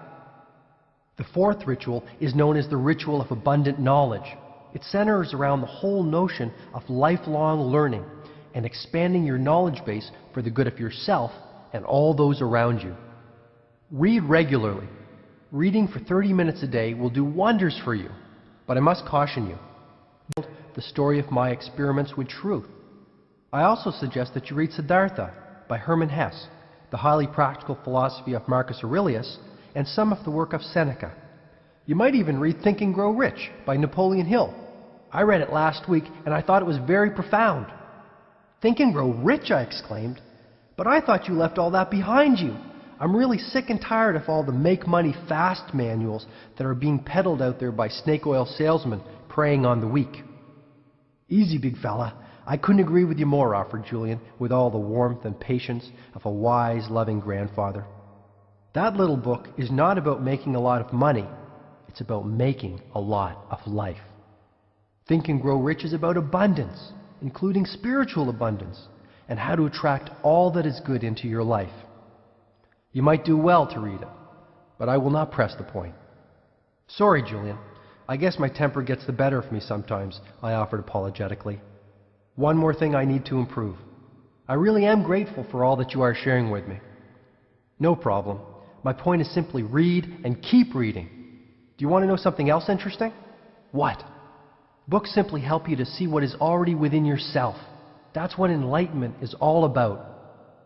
After all my journeying and exploring, I found that I have actually come full circle back to the point from which I started as a young boy. But now I know myself, and all that I am and can be. Okay, what's the fifth ritual of radiant living? It is the ritual of personal reflection. You see, we all have many sleeping talents inside of us. By taking the time to get to know them, we kindle them. However, silent contemplation will deliver even more than this. This practice will make you stronger, more at ease with yourself, and wiser. I'm still a little fuzzy on the concept, Julian. Every night, the sages would retire to the sanctuary of their huts covered by fragrant rose petals and sit in deep contemplation. Yogi Raman would actually take a written inventory of his day.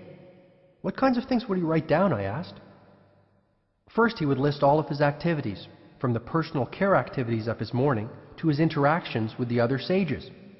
Interestingly, he would also write down the thoughts he had run through his mind during that particular day. Isn't that hard to do? I can hardly remember what I thought 5 minutes ago, let alone 12 hours ago. Take the time to think. Get into the regular habit of personal introspection. Once Yogi Raman had listed all that he had done and all that he had thought in one column, he would then do an assessment in another column. As he was confronted by his activities and thoughts in the written form, he asked himself whether they were positive in nature. If they were, he resolved to continue giving his precious energy to them. And if they were negative, then he would come up with a clear course of action to get rid of them. I think an example might help me. Can it be personal? Julian asked. Sure, I'd love to know some of your innermost thoughts, I suggested. Actually, I was thinking about yours. We both started to giggle like a couple of kids in a schoolyard. Oh, all right. You always did get your own way. Okay, let's go through just a few of the things that you did today. Write them down on that piece of paper on the coffee table, Julian instructed. I started to realize that something important was about to happen. This was the first time in years that I had actually taken the time to do nothing but reflect on the things I was doing and the thoughts I was thinking. Where do I start? I asked. Start with what you did this morning and progress through your day. Just hit a few of the highlights. Fine. I woke up at 6:30 to the sound of my electric rooster, I joked. Get serious and keep going, Julian replied firmly. Okay. Then I showered and shaved, gobbled down a waffle, and rushed off to work. And what about your family? They were all asleep. Anyway, once I got to the office, I noticed that my 7:30 appointment had been waiting there since 7, and boy was he furious. What was your response? I fought back. What was I supposed to do? Let him push me around? Okay. Then what happened? Well, things went from bad to worse. The courthouse called and told me that Judge Wildebeest needed to see me in his chambers, and if I wasn't there within 10 minutes, heads would roll. I rushed down to the courthouse and had another argument with one of the clerks. By the time I got back to the office, there were 27 phone messages waiting for me, all marked urgent. Need I go on? Please do.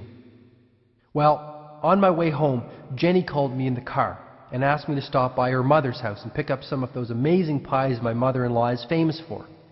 Problem was that when I took that exit, I found myself in the middle of a gridlock. So there I was, in the middle of rush hour traffic, in 95-degree heat, shaking with stress and feeling that even more time was slipping away. How did you respond? I cursed the traffic, I said with complete honesty. I was actually shouting out loud inside my car. Maybe we should stop there. Just take a second and look at your day. Obviously, in retrospect, there are at least a few things that you would do differently if you had the chance, wouldn't you? Well, first, in a perfect world, I would get up earlier. I'd like to have a little peace in the morning and ease myself into the day. The heart of the rose technique sounds like it would be fun. Also, I really would like to have the family around the breakfast table, even if only for a bowl of cereal. It would give me a better sense of balance. I always seem to feel that I never spend enough time with Jenny and the kids. But it is a perfect world, and you have a perfect life. You do have the power to control your day. You do have the power to live your dreams, Julian observed, his voice rising. I am realizing this. I really am starting to feel that I can change. Great. Continue reflecting on your day, he instructed. Well, I wish I hadn't yelled at my client. I wish I hadn't argued with the court clerk. And I wish I hadn't screamed at the traffic. I think you now see the power of the ritual of personal reflection, Julian said. By looking at what you are doing, how you are spending your day, and the thoughts you are thinking, you give yourself a benchmark for measuring improvement. The only way to improve tomorrow is to know what you did wrong today. Lots to think about, Julian. Lots to think about, I offered reflectively. How about thinking about the sixth ritual for radiant living, the ritual of early awakening? Uh-oh, I think I know what's coming. One of the best pieces of advice I learned in that far-off oasis of savannah was to rise with the sun and to start the day off well. Most of us sleep far more than we need to. The average person can get by on 6 hours and remain perfectly healthy and alert. Getting up with the sun sounds extreme. Actually, it isn't. There are few things more natural than rising with the glory. Within short order, you will be able to rise at 5:30 a.m. or even 5 a.m. with ease, ready to savor the splendor of another great day. Okay, so let's say that I am getting up every day at 5:30. What do I do? As I've suggested, the thoughts you think and the actions you take in the first 10 minutes after you wake up have a marked effect on the rest of your day. Think positive thoughts. Give a prayer of thanks for all you have. The sages would actually make themselves alive at the first rays of a new day. The sages believed that sunshine was a gift from heaven, and while they were careful not to overexpose themselves, they regularly had sun baths and often could be seen dancing playfully in the early morning sunshine. I firmly believe that this was another key to their extraordinary longevity. How do I build this ritual into my routine? Here are a couple of quick tips. First, never forget that it is the quality and not the quantity of sleep that is important. It is better to have 6 hours of uninterrupted deep sleep than even 10 hours of disturbed sleep. For example, Yogi Raman would never eat after 8 p.m. He said that the digestive activity it induced would reduce the quality of his sleep. Another example was the sage's habit of meditating to the soft sounds of their harp immediately before heading off to sleep. What was the reason behind this? The 10-minute period before you sleep and the 10-minute period after you wake up are profoundly influential on your subconscious mind. By determining the thoughts that go in, you are also determining precisely what will come out. So before you go to sleep, do not watch the news or argue with anyone or even go over the day's events in your mind's eye. Relax. Drink a cup of herbal tea if you like. Listen to some soft classical music and prepare yourself to drift into a rich, renewing slumber. It makes sense.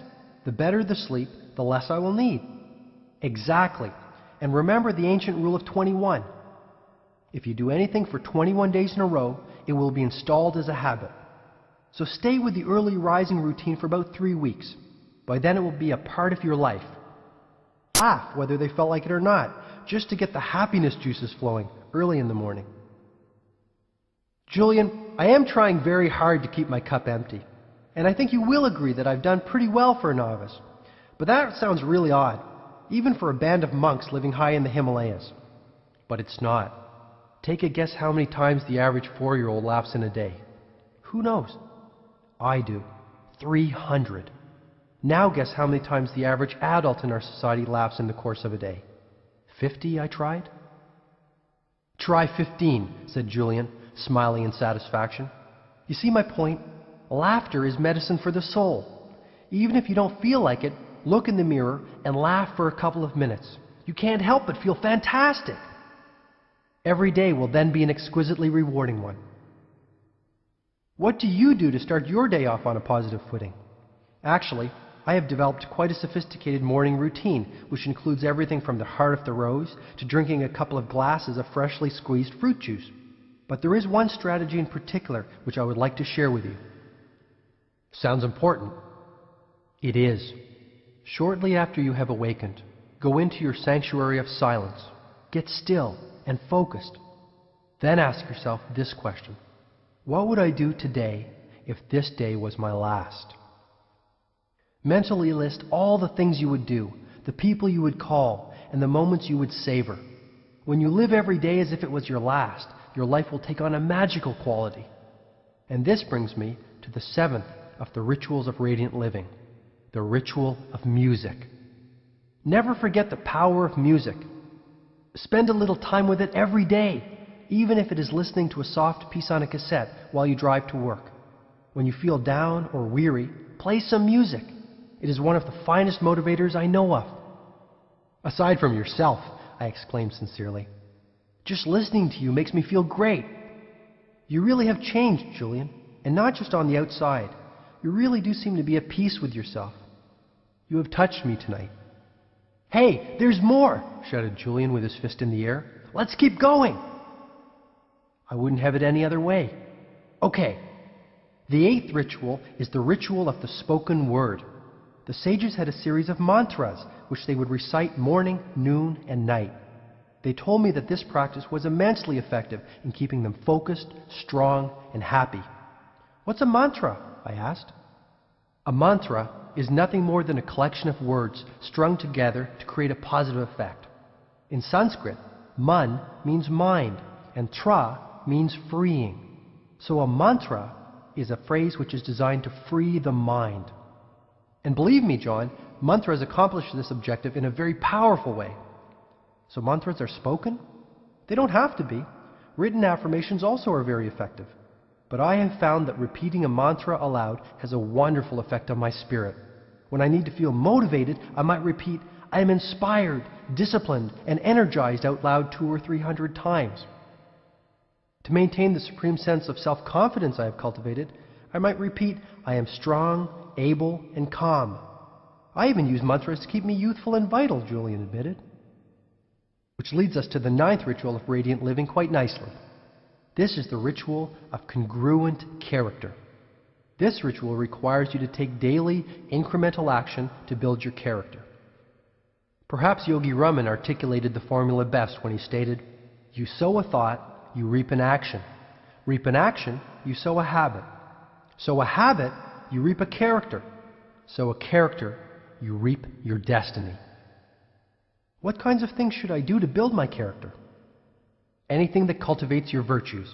Before you ask me what I mean by virtues, let me clarify the concept. The wise people of the Himalayas believed strongly that a virtuous life was a meaningful life, so they governed all their actions by a series of timeless principles. But I thought you said they governed their lives by their purpose. Yes, this is quite so, but their life's calling included living in a manner congruent to these principles. They are, simply stated, industry, compassion, humility, patience, honesty, and courage. When all your actions are congruent and aligned with these principles, you will feel a deep sense of inner harmony and peace. This is also when your life will move from the ordinary into the realm of the extraordinary, and you will begin to sense the sacredness of your being. It is the first step to lifelong enlightenment. Have you tasted this experience? I asked. I have, and I believe you will too. Do the right things. Act in a way that is congruent with your true character. Act with integrity. Be guided by your heart. The rest will take care of itself. You are never alone, you know. And the final ritual? This is the all-important ritual of simplicity. This ritual requires you to live a simple life. As Yogi Raman said, one must never live in the thick of thin things. Focus only on your priorities, those activities which are truly meaningful. Your life will be uncluttered, rewarding, and exceptionally peaceful. This I promise you. But earlier you told me that happiness comes from achievement. Now you are telling me to reduce my needs and be content with less. Isn't that a paradox? Excellent point, John. It might seem like a contradiction, but it isn't. Lifelong happiness does come through striving to realize your dreams. The key is not to make your happiness contingent on finding that elusive pot of gold at the end of the rainbow.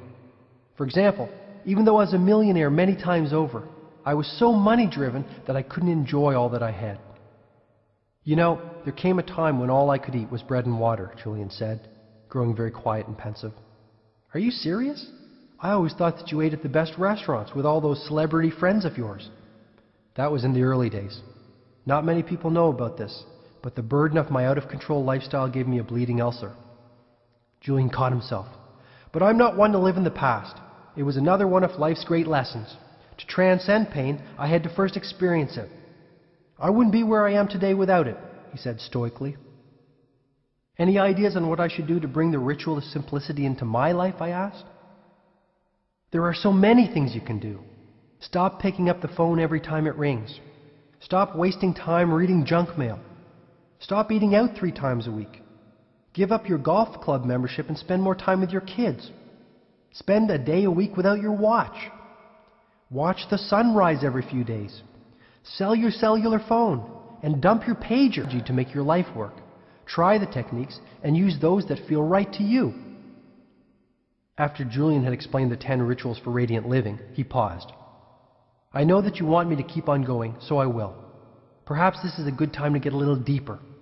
What I have taught you up to now has been immensely practical, but you must know something of the underlying spiritual current which flows through the principles I have outlined. Okay, let's hear the spiritual stuff, I said energetically, unaware that it was nearly 2:30 in the morning. Within you lies the sun, the moon, the sky, and all the wonders of this universe. The intelligence that created these wonders is the same force that created you. All things around you come from the same source. We are all one. I'm not sure I follow you.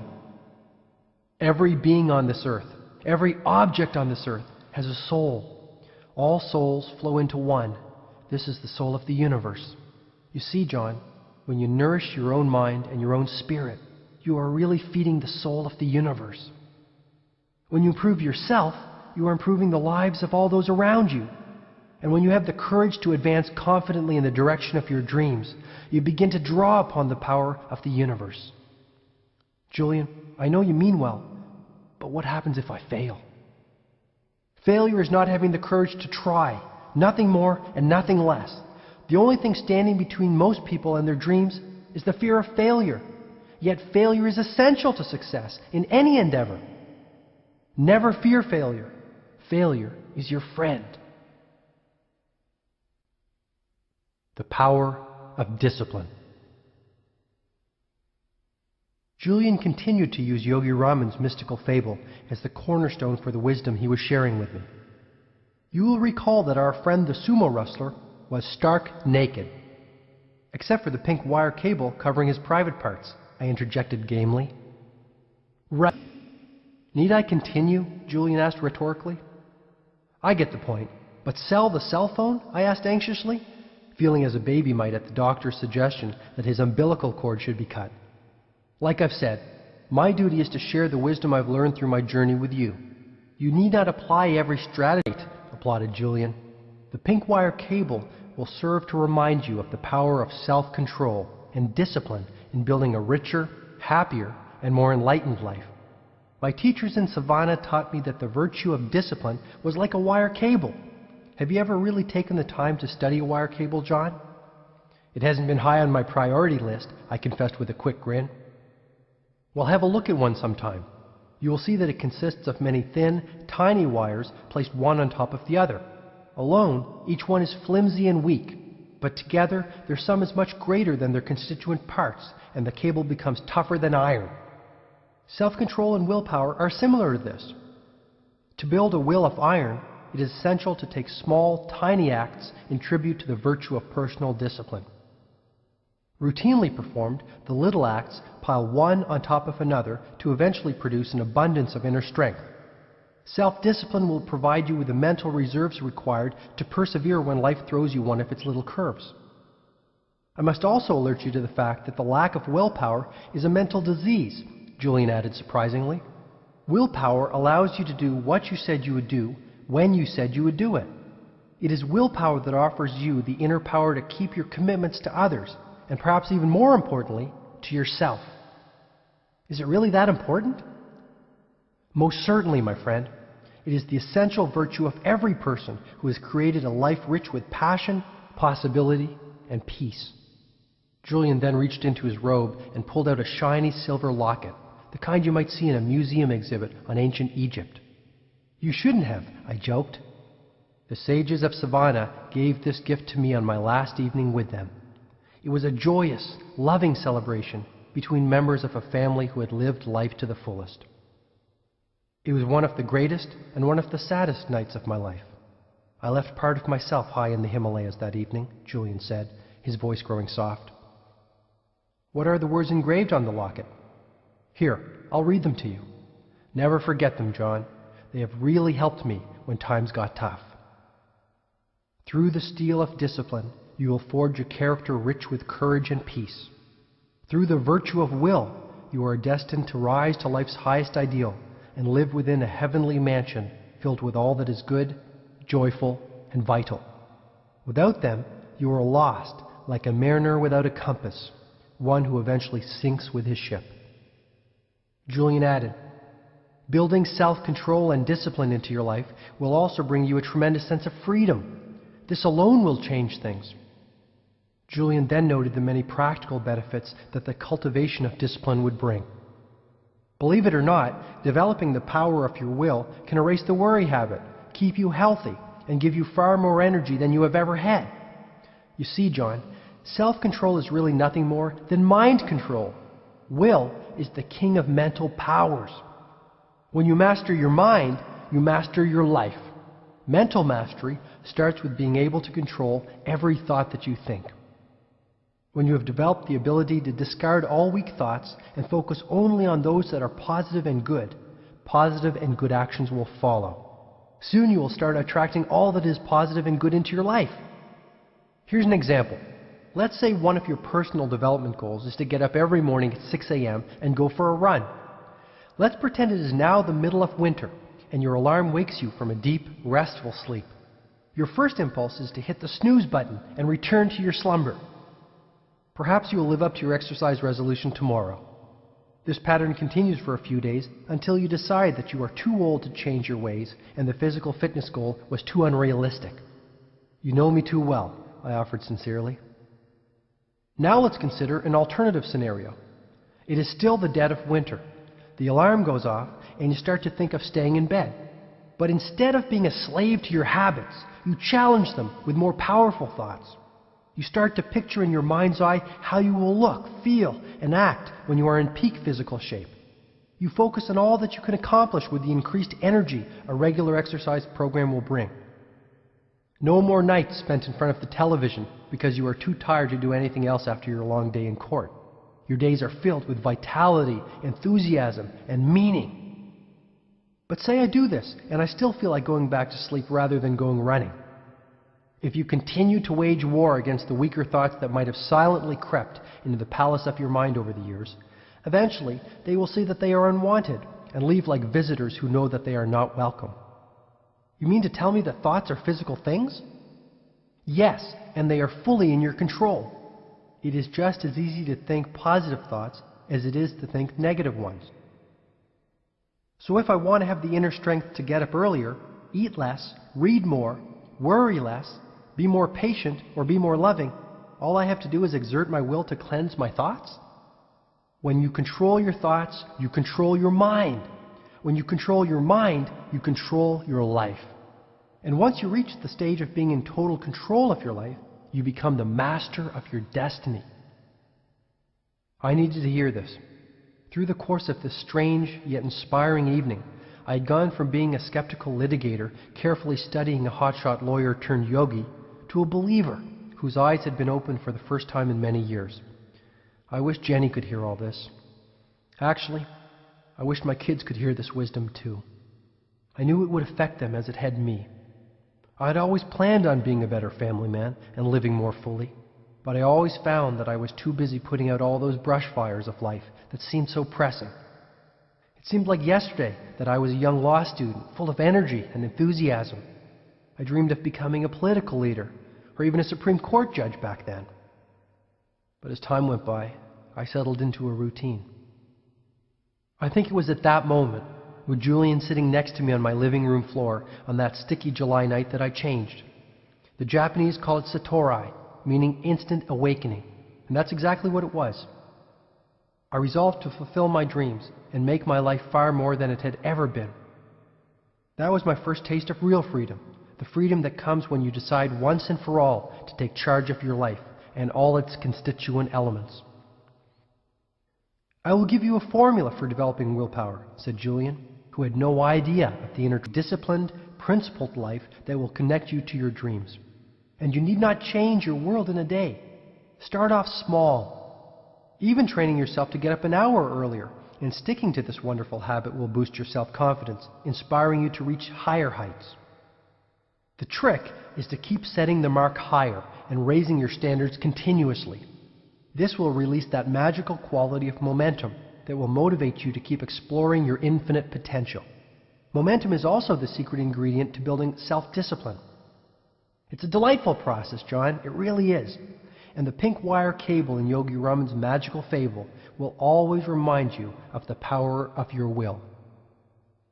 Just as Julian finished revealing his thoughts on the subject of discipline, I noticed the first rays of the sun peeking into the living room, pushing away the darkness like a child pushes away an unwanted bed cover.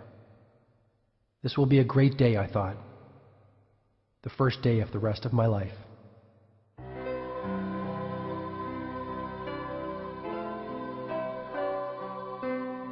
Your most precious commodity.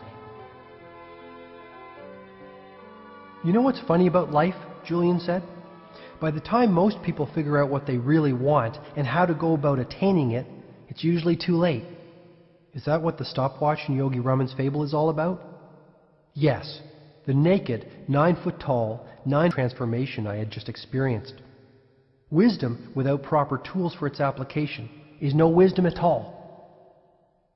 He continued, every day while you are walking to work, I would like you to repeat a few simple words.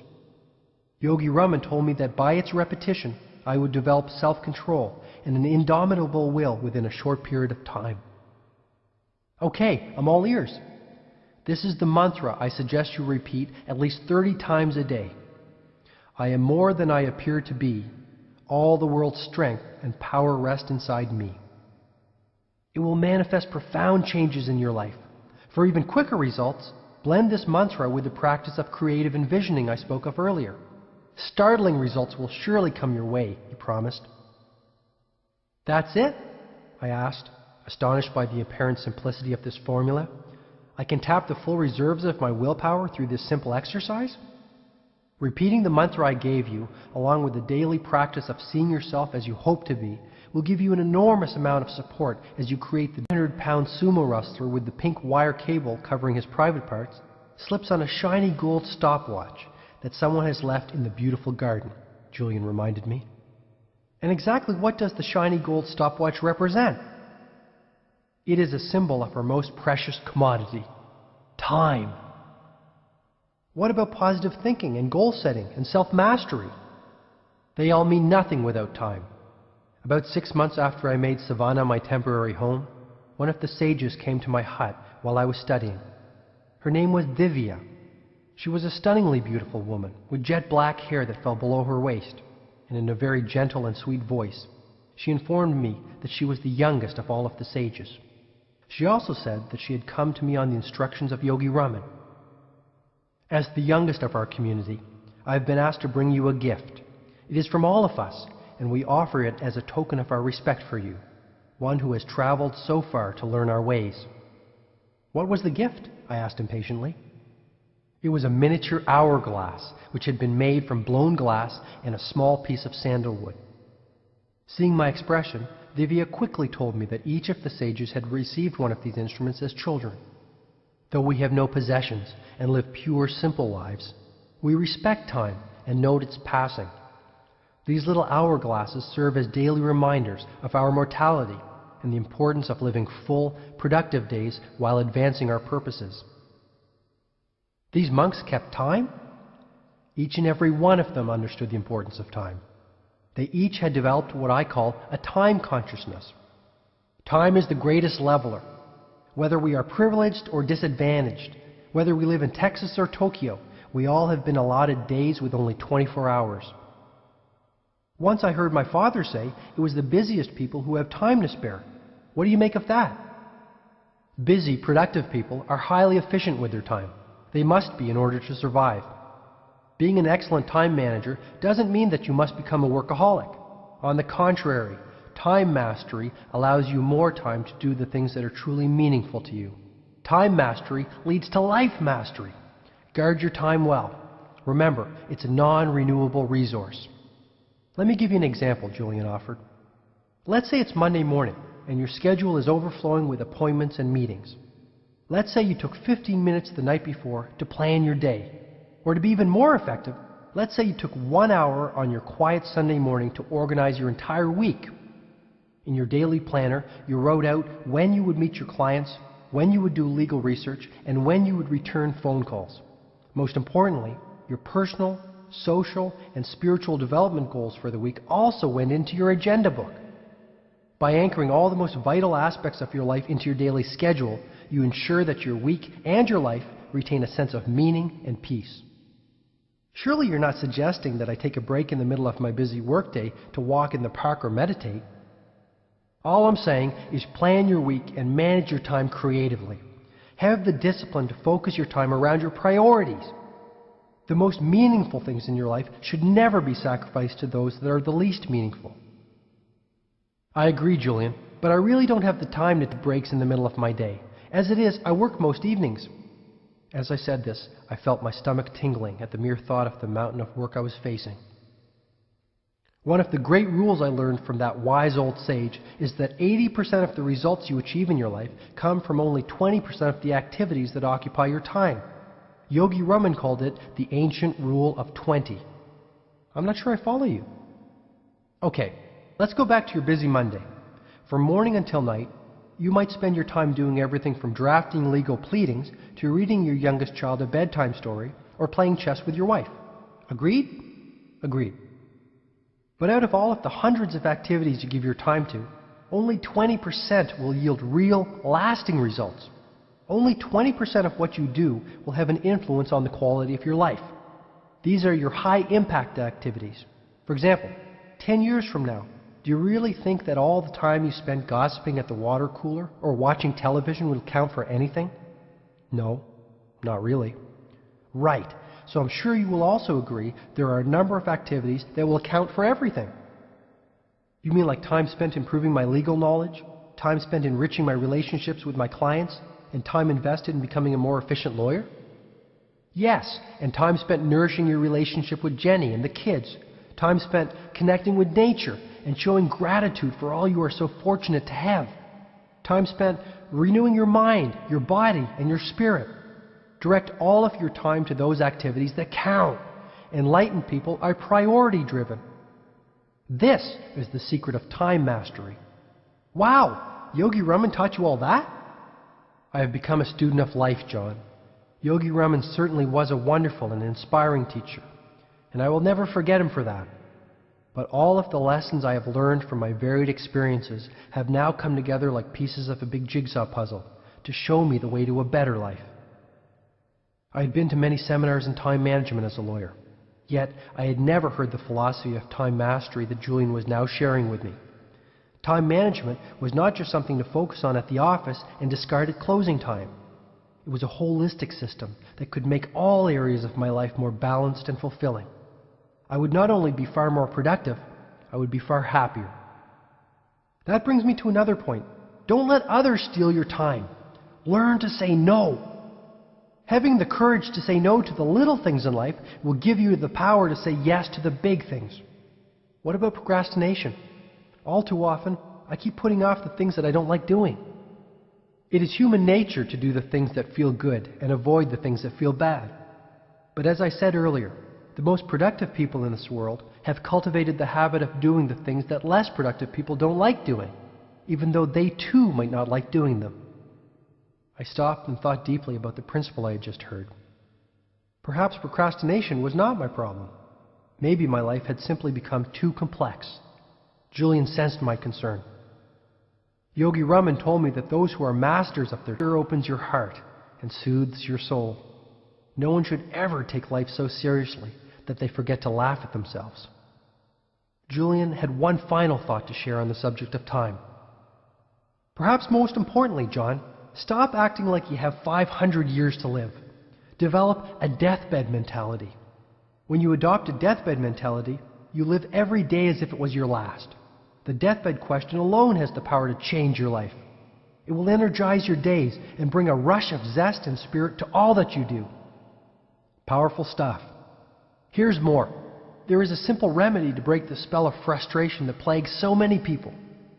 Act as if failure is impossible and your success will be assured. Be brave and set no limits on the workings of your imagination. Never be a prisoner of your past. Become time, live simple lives. A hurried, frenzied pace is not what nature intended. While he firmly believed that lasting happiness could be reached only by those who were effective and set definite aims for themselves, living a life rich with accomplishment and contribution did not have to come through sacrifice of peace of mind. This is what I found so fascinating about the wisdom I was hearing. It allowed me to be more productive and yet fulfill my spiritual longings. I started to open up myself even more to Julian. You have always been honest and forthright with me, so I will be the same with you. I don't want to give up my practice and my house and my car to be happier and more satisfied. I like my toys and the material things I have earned. They are my rewards for all the hours I have worked over the years. But I feel empty. I really do. There is so much I could do with my life. You know, I'm almost 40 and I have never been to the Grand Canyon or the Eiffel Tower. I can't even remember the last time I took a long, quiet walk by myself after a snowfall, just to hear the sounds and to enjoy the sensations. Then simplify your life, Julian suggested sympathetically. Apply the ancient ritual of simplicity to every aspect of your world. Too many people are dreaming of some magical rose garden on the horizon rather than enjoying the one growing in their backyards. What a tragedy. Any suggestions? That I will leave to your own imagination. Oh, and that reminds me of another thing I do to make sure my life stays calm and simple. What's that? I love to have a quick nap in the afternoon. I find it keeps me energetic, refreshed, and youthful. I guess you could say that I need my beauty sleep, Julian laughed. Beauty has never been one of your strong points. A sense of humor has always been one of yours, and for this I commend you. I think Yogi Raman said it best when he said, "Laughter, the architect of your future. You will never be the same." As the city started to awaken and the morning grew into full bloom, my ageless friend started to show the first signs of weariness after a night spent sharing his wisdom with an eager student. I had been astonished by Julian's stamina, his boundless energy, and his endless enthusiasm. "We are moving to the end of Yogi Raman's magical fable, and approaching the time when I must leave you," he said gently. "Are you going to tell your partners that you have returned home?" I asked, my curiosity getting the better of me. "Probably not," Julian replied. "I'm so different from the Julian Mantle they knew. They wouldn't recognize me."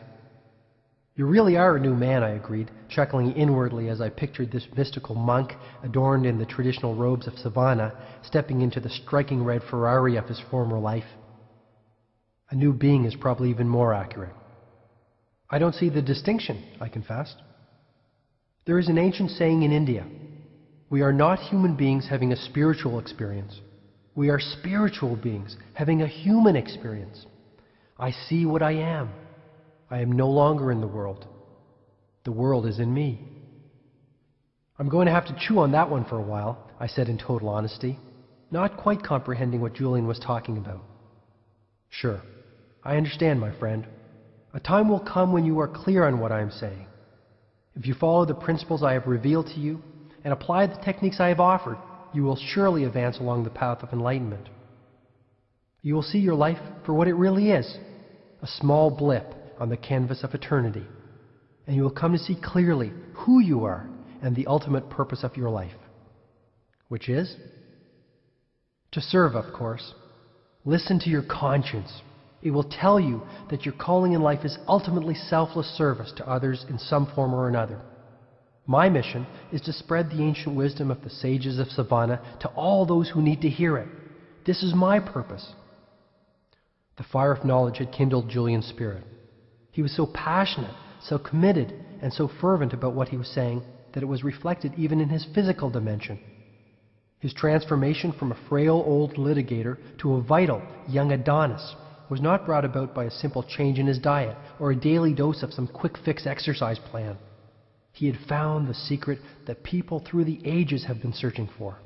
It was more than the secret of youth, fulfillment, or even happiness. Julian had discovered the secret of the self. The ultimate purpose of life. "The sages of Savannah were not only the most youthful people I have ever met," observed Julian. "They were also the kindest. Yogi Raman told me that when he was a child, as he waited for sleep, his father would ask him what good deeds he had performed through the course of that day. Believe it or not, if he said that he hadn't done any, his father would request that he get up and perform some act of kindness and selfless service before he was permitted to go to sleep." Julian went on, "One of the most essential of all the virtues for enlightened living that I can share with you, John, is this one. When all is said and done, no matter what you have achieved, the quality of your life will come down to the quality of your contribution." Does this have something to do with the fresh yellow roses in Yogi Raman's fable? Of course it does. The flowers will remind you of the ancient Chinese proverb, "A little bit of fragrance always clings to the hand that gives you roses." The meaning is clear. When you work to improve the lives of others, you indirectly elevate your own life in the process. When you take care to practice random acts of kindness daily, your own life becomes far richer and more meaningful. To cultivate the sacredness and sanctity of every day, serve others in some way. Are you suggesting that I get involved in some volunteer work? That's an excellent starting point, but what I'm speaking of is much more philosophical than that. I'm suggesting that you adopt a new paradigm of your role on this planet. You're losing me again. Shed some light on the term paradigm. I'm not really familiar with it. A paradigm is simply a way of looking at a circumstance or at life in general. Some people see the glass of life as half empty. The optimists see it as half full. They interpret the same circumstance differently because they have adopted a different paradigm. A paradigm is basically the lens through which you see the events of your life, both external and internal. To dramatically improve the quality of your life, you must cultivate a new perspective of why you are here on earth. You must realize that there can only be one real reason for your being here. And that would be to give yourself to others and to contribute in a meaningful way, Julian replied. Our world is in the midst of great change. People are trading in money for meaning. Lawyers who used to judge people by the size of their pocketbooks are now judging people by the size of their commitment to others, by the size of their hearts. Teachers are leaving the wombs of secure jobs to nurture the intellectual growth of needy kids living in the combat zones we call inner cities. People have heard the clear call for change. People are realizing that they are here for a purpose and that they have been given special gifts that will aid them to realize it. What kind of special gifts? Exactly the ones I've been telling you about all evening. An abundance of mental ability, boundless energy, unlimited creativity, and a storehouse of discipline and a wellspring of peacefulness. It is simply a matter of unlocking these treasures and applying them for common good, noted Julian. So how can one go about doing good? I'm simply saying that you should make it a priority to change your worldview so that you stop seeing yourself purely as an individual and start seeing yourself as part of the collective. Your life moves to a more magical dimension when you start striving to make the world a better place. I knew Julian had a point. One of the things that was starting to bother me about practicing law was that I didn't really feel I was making the sort of contribution I knew I was capable of making. I realized that I had ensconced myself in a middle-class cocoon, one that I'll have to leave soon. You have commitments which are pressing on your time, and I have my own work to tend to, Julian said apologetically. My work can wait. Unfortunately, mine can't, he said with a quick smile. But before I leave, I must reveal the fine sheltered me from society at large and one I had grown accustomed to. Compassion and daily acts of kindness will make life far richer, Julian said. Take the time to meditate every morning on the good you will do for others during your day. The sincere words of praise to those who least expect it. The gestures of warmth offered to friends in need. The small tokens of affection to members of your family. All add up to a much more wonderful way to live. And speaking of friendships, make sure you keep them in constant repair. A person with 3 solid friends is very wealthy indeed. I nodded. Friends add humor, fascination, and beauty to life. Good friends are there to help you when life throws one of its little curves at you and things look worse than they seem. When I was a busy litigator, I had no time for friends. Now I am alone, except for you, John. When I've just put down a wonderful book that has moved me deeply, I have no one to share my thoughts with. I have no one to open my soul to when the sunshine of a glorious autumn day warms my heart and fills me with joy. Julian quickly caught himself. However, regret is not an activity for which I have any time. I have learned from my teachers in Savannah that every dawn is a new day to the one who is enlightened. Julian's eyes glittered in the hope of things yet to come. It appeared to me that Julian Mantle had indeed been elevated from a human being passing through life without a care for anyone to a spiritual being passing through life only caring about others. Perhaps this was the path that I too was about to walk.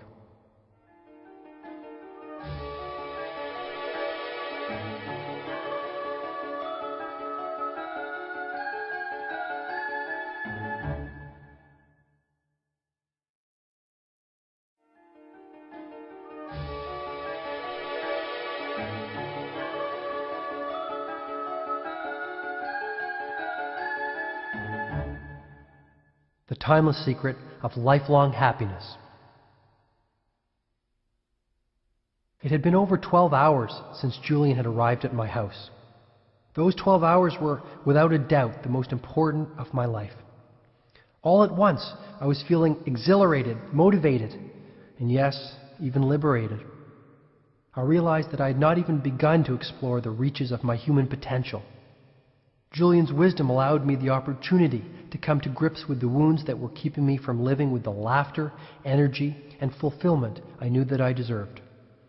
I felt moved. The final element of Yogi Raman's magical fable. You will recall that the sumo wrestler fell to the ground. After what seemed like an eternity, he finally regained consciousness when the marvelous fragrance of the yellow roses reached his nose. He then jumped to his feet in delight and was astonished to see a long, winding path studded with millions of tiny diamonds. Of course, our friend the sumo wrestler took the path, and in doing so, lived happily ever after. Seems plausible, I chuckled. Yogi Raman's story has a purpose, and the principles it symbolizes are not only powerful, They are highly practical. True, I agreed without reservation. The path of diamonds, then, will serve to remind you of the final virtue of enlightened living. By carrying this principle with you through your daily work, you will enrich your life. You will begin to see the exquisite wonders in the simplest of things and live with the ecstasy you deserve. And by carrying out your promise to me and sharing it with others, you will also allow them to transform their world from the ordinary into the extraordinary. Will this take me a while to learn? The principle itself is strikingly straightforward to grasp, but learning how to apply it effectively in all your waking moments will take a couple of weeks of steady practice. Okay, I'm dying to hear it. Funny you should say that, because the seventh and final virtue is all about living. The sages of Savannah believed that a truly joyful and rewarding life comes only through a process they called living in the now. The most important moment is now. Learn to live in it and savor it fully. I understand exactly what you're saying, Julian. My mind is always flooded by a million little thoughts pulling me in a million different directions. It's really frustrating. Why? It tires me out. I guess I just don't have peace of mind. Yet I have experienced times when my mind is fully occupied on only what was in front of me. Often, this happened when I was under the gun to crank out a legal brief, and I didn't have time to think about anything other than the task at hand. I've also felt this kind of total focus when I was playing soccer with the boys, and I really wanted to win. Hours seemed to pass by in minutes, and I felt centered. It was as if the only thing that mattered to me was what I was doing in that very moment. Come to think of it, these were probably the times when I felt the most peaceful as well. Julian replied, "Being engaged in a pursuit that truly challenges you is the surest route to personal satisfaction. But the real key to remember is that happiness is a journey, not a destination. Live for today. There will never be another one quite like it," finished Julian, his smooth hands coming together as if to give a prayer of thanks for being privy to what he had just said. "Is that the principle that the path of diamonds in Yogi Raman's fable symbolizes?" I asked. "You can have the life you deserve the very moment you start to understand that the path you are currently walking on is one rich with diamonds and other priceless treasures. Enjoy the beauty and the sacredness of all that is around you. You owe it to yourself." "Does that mean that I should stop setting big goals for my future and concentrate on the present?" "No," replied Julian firmly. "Goals and dreams for the future are essential elements in every truly successful life. My point is simply this. Never put off happiness for the sake of achievement. Today is the day to seize the moment and live a life that soars. Today is the day to live from your imagination and harvest your dreams. And please never, ever forget the gift of family." "I'm not sure I know exactly what you mean, Julian." "Live your children's childhood," came the simple reply. "Huh?" I muttered, perplexed at the apparent paradox. Few things are as meaningful as being a part of your children's childhood. What is the point of climbing the steps of success if you have missed the first steps of your own kids? What is the use of being known across the country as a red-hot trial lawyer if your kids don't even know their father?" Julian offered, his voice now quivering with emotion. "I know whereof I speak." This last comment floored me. What could this former millionaire playboy know about being a father? "I do know something of the blessings we call children," he said softly. "But I always thought you were the city's most eligible bachelor before you threw in the towel and gave up your practice." "Before I was caught up in the illusion of that fast and furious lifestyle, you know that I was married." "Yes." He then paused, as a child might before telling his best friend a closely guarded secret. "What you do not know is that I also had a little daughter. She was the sweetest, most delicate creature I have ever seen in my life. People told me I had a brilliant future, a stunningly beautiful wife, and a wonderful daughter. Yet when life seemed to be perfect, it was all taken from me in an instant." For the first time since his return, Julian's eternally joyful face was enveloped in sadness. A single tear began to slide down one of his bronzed cheeks and dripped onto the velvety fabric of his ruby-red robe. "You don't have to continue, Julian," I offered sympathetically, placing an arm around his shoulder to comfort him. "The drunk driver who killed my daughter didn't take away only one precious life, on that sun-soaked October afternoon. He took two. After my daughter's passing, my life unraveled. I started spending every waking moment at the office, foolishly hoping that my legal career might be the salve for the pain of a broken heart. My wife, who had been my constant companion since law school, left me, citing my obsession with work. My health deteriorated, and I spiraled into the infamous life that I was engaged in when we first met. Sure, I had everything money could possibly buy, but I sold my soul for it. I really did, Julian noted emotionally, his voice still choked up. So when you say, live your children's childhood, you are basically telling me to take the time to watch them grow and her golden hair. She took a piece of my heart with her when she left.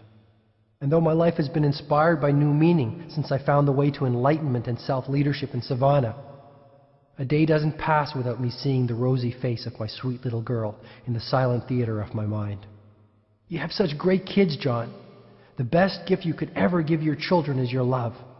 Get to know them again. Pretty soon they will be off, building lives and families of their own. Then it'll be too late. The time will be gone.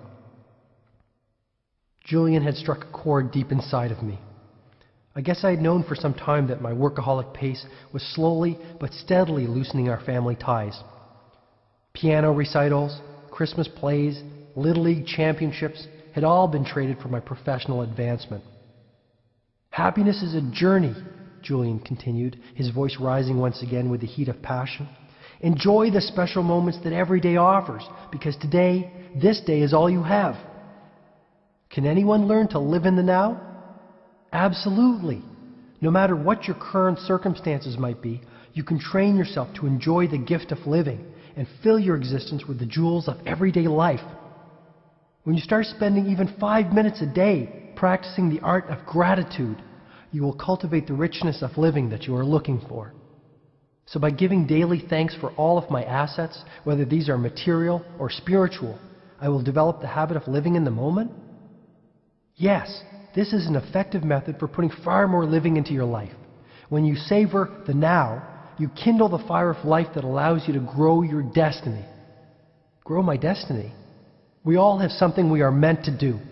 Your genius will shine through, happiness will fill your life the instant you discover your higher purpose and then direct all your energies towards it. Once you are connected to this mission, all your desires will be fulfilled effortlessly. Simply follow the path of your dreams in full expectation of the bounty that is certain to flow. This will bring you to your divine destination. This is what I mean by growing your destiny, Julian offered sagely. When I was a young boy, my father loved to read me a fairy tale known as Peter and the Magic Thread. Peter was a very lively little boy. Everyone loved him, his family, his teachers, and his friends. But he did have one weakness. What was that? Peter could never live in the moment. He had not learned how to enjoy the process of life. When he was in school, he dreamed of playing outside. When he was outside playing, he dreamed of his summer vacation. Peter constantly daydreamed, never taking the time to savor the special moments that filled his days. One morning, Peter was out walking in a forest near his home. Feeling flourish? That's it, isn't it? Even today, 27 years after she left us, while we were driving her to her best friend's birthday party, I would give anything just to hear my daughter giggle again, or to play hide and seek like we used to in our back garden. I would love to hold her in my arms and softly caress. Tired, he decided to rest on a patch of grass and eventually dozed off. After only a few minutes of deep sleep, he heard someone calling his name. "Peter! Peter!" came a shrill voice from above. As he slowly opened his eyes, he was startled to see a striking woman standing above him. She must have been well over 100 years old, and her snow-white hair dangled well below her shoulders like a matted blanket of wool. In this woman's wrinkled hand was a magical little ball with a hole in the center of it, and out of the hole dangled a long, golden thread. "Peter," she said, "this is the thread of your life. If you pull the thread just a little bit, an hour will pass in seconds. If you pull a little harder, whole days will pass in minutes. And if you pull with all your might, months, even years, will pass by in days." Peter grew very excited at this discovery. "I'd like to have it if I may," he asked. The elderly woman quickly reached down and gave the ball with the magic thread to the young boy. The next day, Peter was sitting in the classroom feeling restless and bored. Suddenly, he remembered his new toy. As he pulled a little bit of the golden thread, he quickly found himself at home, playing in his garden. Realizing the power of the magic thread, Peter soon grew tired of being a schoolboy and longed to be a teenager with all the excitement that this phase of life would bring. So again, he pulled out the ball and pulled hard on the golden thread. Suddenly, he was a teenager with a very pretty young girlfriend named Elise. But Peter still wasn't content. He had never learned to enjoy the moment and to explore the simple wonders of every stage of his life. Instead, he dreamed of being an adult. So again, he pulled on the thread, and many years whizzed by in an instant. Now he found he had been transformed into a middle-aged adult. Elise was now his wife, and Peter was surrounded with a house full of kids. But Peter also noticed something else. His once jet-black hair had started to turn gray, and his once youthful mother, whom he loved so dearly, had grown old and frail. Yet Peter still could not live in the moment. He had never learned how to live in the now.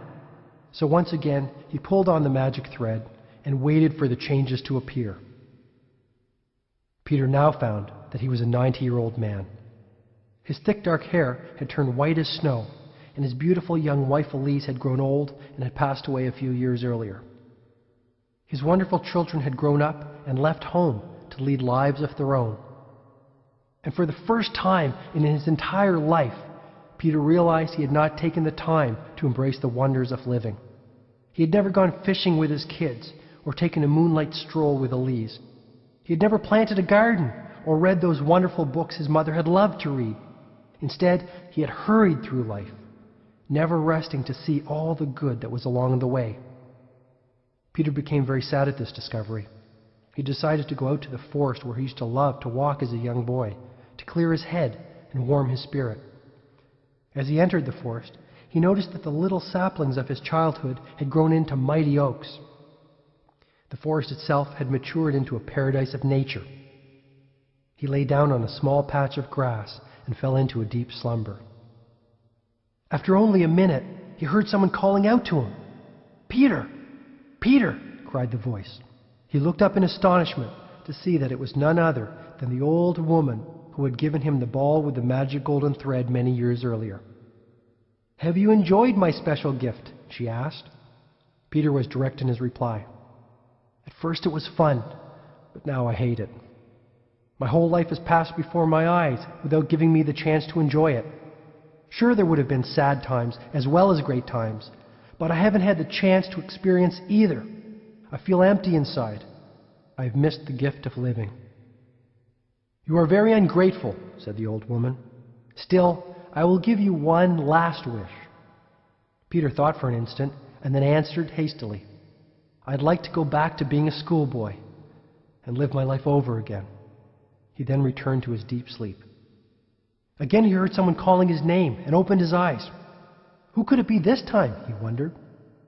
When he opened his eyes, he was absolutely delighted to see his mother standing over his bedside. She looked young, healthy, and radiant. Peter realized that the strange woman of the forest had indeed granted his wish, and he had returned to his former life. "Hurry up, Peter! You sleep too much. Your dreams will make you late for school if you don't get up right this minute," his mother admonished. Needless to say, Peter dashed out of bed on this morning and began to live the way he had hoped. Peter went on to live a full life, one rich with many delights, joys, and triumphs. But it all started when he stopped sacrificing the present for the future and began to live in the moment. Today is your chance to awaken to the gift of living before it is too late, Julian continued. Let this new day be the defining moment of your life, the day that you make the decision once and for all to focus on what is truly important to you. Revive your spirit and start tending to your soul. This is the way to nirvana. Nirvana? The sages of Savannah believed that the ultimate destination of all truly enlightened souls was a place called nirvana. Actually, more than a place, the sages believed nirvana to be a state, one that transcended anything they had known previously. In nirvana, all things were possible.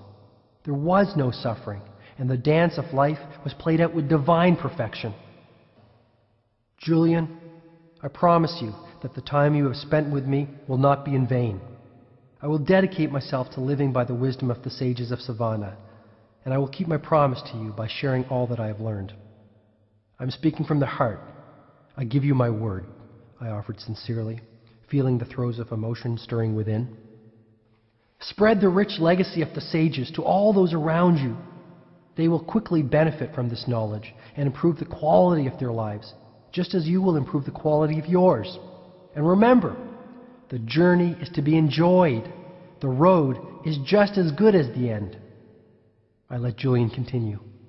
Yogi Raman was a great storyteller, but there was one story he told me which stood out amongst the rest. May I share it with you? Absolutely. Many years ago, in ancient India, a Maharaja wanted to build a great tribute to his wife